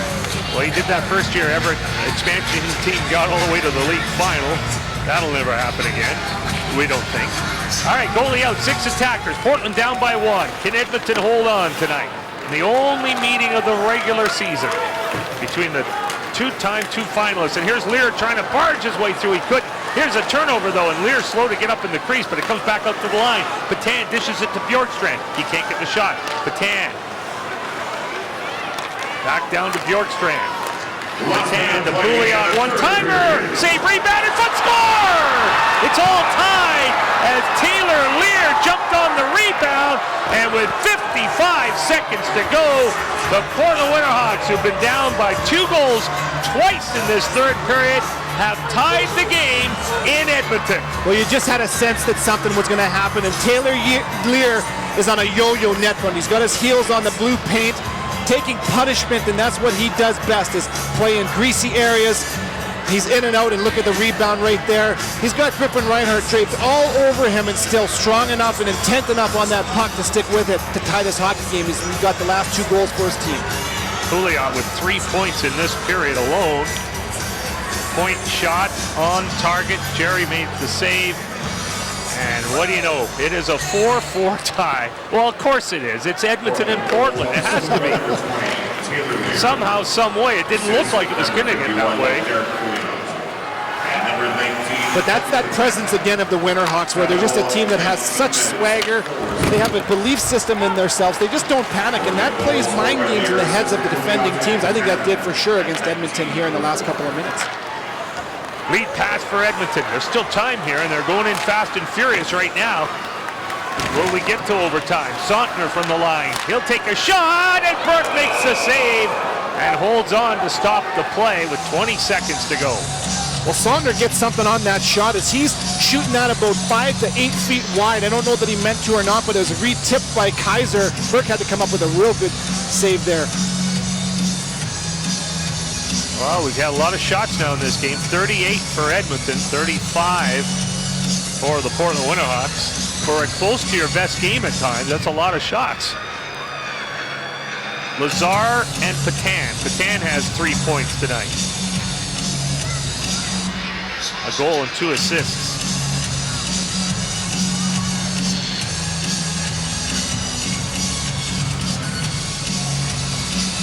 None of the fans have really left. Mind you, if it's minus 36 with a wind chill, your eagerness to get out there isn't really high. Mine isn't. Corbett out near his center ice, poked out of the air. We're 10 seconds from OT. Well, if they're only going to meet once, why not have extra time? Some bonus time for sure. I think this is advantage Portland for sure. 4-on-4 in overtime. They've got some guys that can wheel with that extra open ice. They're very potent offensively, 5-on-5, even more so 4-on-4. Here's what I like about these teams, and we saw it last year too. When you look at regular season, they don't play much overtime because they get their job done in 60. Portland's only played 3 overtime games. Edmonton's only played 2. Portland's 0-2 in overtime and 0-1 in shootout. So they haven't even actually won one yet. And Edmonton is 1-0 in the overtime and 0-1 in the shootouts. And we'll find out how it unfolds here. Conversely, you got the Vancouver Giants, who we saw the other night. They have 10 overtime games already this year. Prince George and Seattle both with 9. Well, I think the fans, you know, they circled this on the calendar. They had the teddy bear toss, and they've got these 2 great rivals going extra time here, and it's been a good game and an interesting game the way it unfolded. It has been. It's had its ups and downs for sure. You got to take your hats off to the Portland Winterhawks, where they just didn't go away. I think they got outplayed for 40 minutes or better of this game, but they're a team that has huge belief, as you see there. Taylor Lear, their leader, they just do not go away. Edmonton's probably done enough to win this game tonight, but they're going to have to play at least 5 more minutes to have a chance. It was 1-1 after the first, 2-1 going to the third. Then Edmonton made it 3-1. A big goal by Lazar. You think, okay, especially if Portland doesn't get the 3-2 goal till there's 4.5 minutes to go. And then 35 seconds after that, it's 4-2. So you say, oh, okay. And then the Winterhawks, 2 goals by Lear. 2 of them, 1 on a power play and 1 on a virtual power play, a 6-on-5. And that's why we go to overtime. And our next game on Levitt Machinery WHL Hockey on Shaw TV will be the Oil Kings and the Blades on Tuesday night. And there's Lear, who has brought their team back with help, like all good captains do. 4th-round draft pick of the Philadelphia Flyers.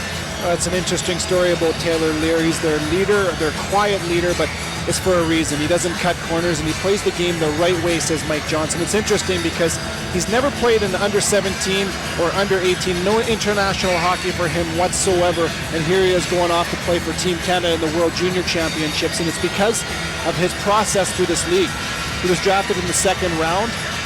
As a 16-year-old, wasn't quite ready to play for Portland. He went back willingly, recognizing that he needs to develop more and get stronger. Comes back as a 17-year-old, and look where he is now.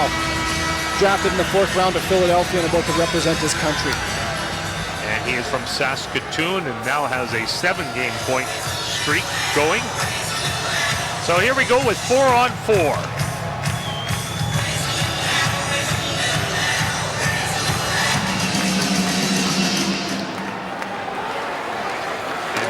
there. Cedarholm, who had 2, 5, and 10. He's probably the most freshest legs out there. Number 2 for Portland. Delio goes in after it. Sautner there first. Sautner will switch it, almost tripped to the puck. Bjorkstrand and the referee all there together. And down the ice it goes. Bjorkstrand looking to administer the puck to Cedarholm, who was cheating to the middle of the ice there, and he cleared it 200 feet inadvertently, pardon me. Cedarholm gets it again, he'll shoot it in. Angles it off the corner boards. Sautner over to Reinhardt. But check that, it's not Reinhardt, that is Petrick with it. Reed Petrick coming out of his own zone, and he's got that room. Goes wide, Cedarholm staying with him. Miraz on the cycle. Pouliot steals the puck from him, and Pouliot calmly comes out. Up for Petan. Petan holds it, waits for help. Tries a backhand pass that's picked off, and here comes Miraz. Has Reinhardt with him. Miraz going hard, going around, throwing it to the middle on the wraparound, and Petan will start back. Nick Petan over the line for Lear. Lear drop pass. Vivero shoots, and there's a save by Burke. And now it is controlled by Pollock as he comes back. Pollock, poke check by Teixeira. Teixeira gets it again. He's had a good game here tonight for Portland. Is he ever? A great example of it right there again is gap control on that rush. He's got to contend with some big speed. So confident the 16-year-old is. And that's a good breakout pass to Leipzig. Leipzig trying to make a move. He does make one. He goes behind the net. Leipzig wants to go for his skate. Now he's got chance. Oh, and his shot is blocked. 3 Oil Kings were there to shut that thing down. Pouliot. Hard pass over to Leipzig. Leipzig. Off the back of the net and then in front. That was clever. Wow. And he planned that one. It looked like from here anyway. No question about it. A very clever move indeed by Leipzig. He didn't have a lane to pass it off the side of the net, and it popped to the slot area. No one was expecting that. Really evasive move. Halfway through this 5-minute OT session. Bjorkstrand puts it down to the corner. And here's Reinhardt coming out of his own zone. Corbett follows it up. In over the line. Called it a Lazar. Lazar can't tee it up, but he does get it to Reinhardt. Reinhardt tries to feather it back. He could not. You talk about it, Leipzig, and how powerful and potent the offense is for the Portland Winterhawks. How do you shut it down? Well, you got to get in lanes. Leipzig's got the puck well under control here in the offensive zone as he wraps around the net, comes to the top of the slot. He's about to shoot. Look how many bodies collapse to the lane.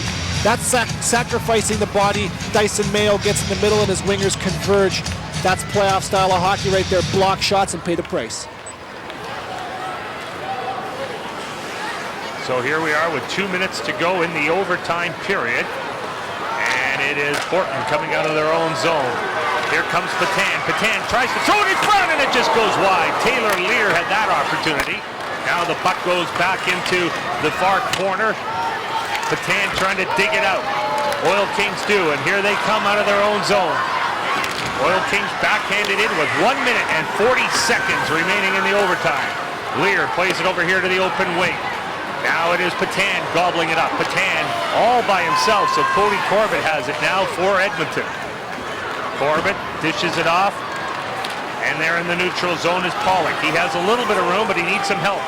Help is coming.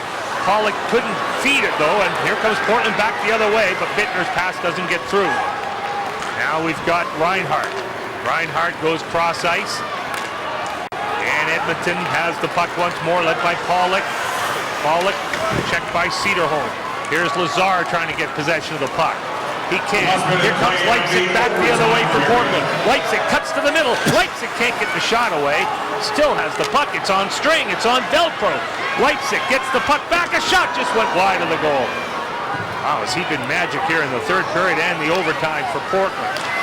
Now the puck goes back into the Edmonton zone. But not for long. 35 seconds remaining. Here comes the Oil Kings. Calda now to Miraz. Miraz shoots! And it's a save by Burke. Wrap around attempt by Edmonton. And Burke stops it there. There's a pass to the slot. but Mraz stands on most of that shot, couldn't get it away. Here come the Winterhawks. 18 seconds to go in the 4-on-4. Julian dishes the puck in. Julian can't quite get it. Now the Oil Kings have it. 9 seconds to go. 8 seconds. Mraz is going to send it in, and this game is going to end with these two-time finalists. Well, they didn't do this, Kevin, when they played in the final. They never had an opportunity to settle a game by way of shootout. Personally, I think that's a good thing at that time of year, but they're going to do it here tonight. Well, it's a shame if you ask me. I just want to see these guys continue to play 5-on-5 or 4-on-4. It's a shame to see such a great game end in a shootout, but it's exciting. The fans will love it, and I think you got to feel really good if you're a Portland Winterhawk, pushing through some adversity and coming back on the way they did late in the game. So 41-37 the shot for the Oil Kings, and we've got the shootout coming up next. From Edmonton, this is the WHL on Shaw. So the two-time finalists are going to go to a shootout, and you and I have worked together twice, the grand total of 2 times, Kevin, and both of them apparently have gone to the shootout. Well, why not, eh? You're well, good luck. Paid overtime. You're good luck. Oh, yeah. Yeah, I never thought of that. That's not happening. Never quite thought of that one.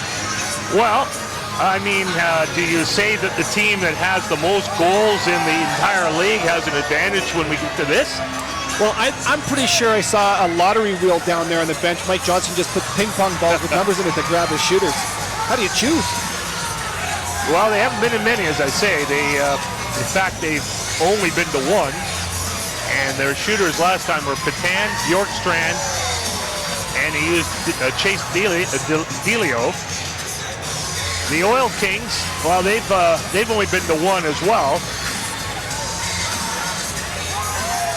And they used Samuelson, Lazar, and Mraz. The only thing we know, they won't use Samuelson.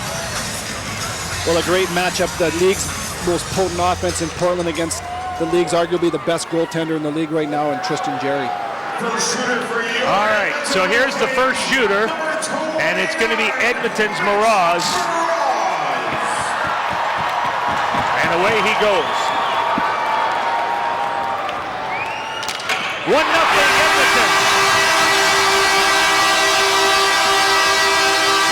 Nice job by Mraz going to his backhand, pulling it to his forehand. He didn't have a whole lot of speed. Patiently found that top corner. Looked to me like Burke gave up a heck of a lot of net on the top half. So here comes Bjorkstrand to try to hold serve.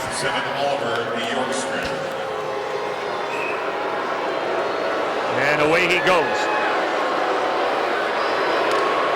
Oliver Bjorkstrand to try to tie it. Tristan Jarry with the save. Surprised myself that Bjorkstrand chooses to shoot. He's so nifty and crafty and tight. He made a couple fakes early and then shot top glove. Jarry stood strong there. So here comes Curtis Lazar.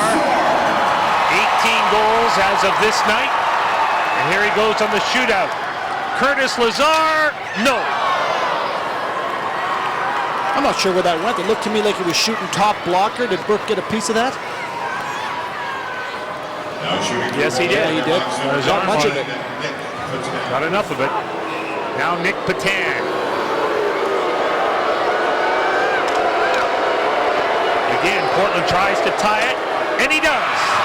Nicholas Patan scores, and the shootout, just like the game, is tied. So shifty, fakes to the forehand, pulls it to the backhand, and then forehand again, low glove. I think Jarry thought that he was probably going to go high blocker after fake into the forehand, but nifty play by the tank. Here comes Pollock to take the third shot for Edmonton.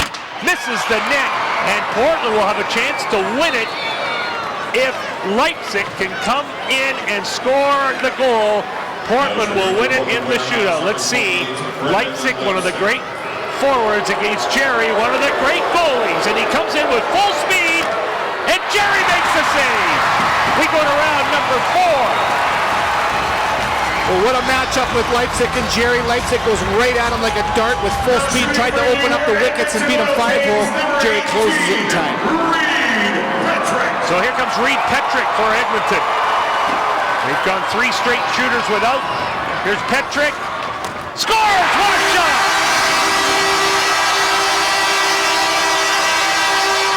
That was in Datsukian fashion as he goes in at full speed and throws on the binders. He almost tries to throw snow, and he gets that up top quick as the change of speed proved to be enough to fool Burke. A moment ago, the Winterhawks had a chance to score and win the game. Now they need a goal to preserve the game. DeLeo goes in. DeLeo holds, and he's stopped, and it's the Oil Kings who win tonight in the finals rematch in Northern Alberta.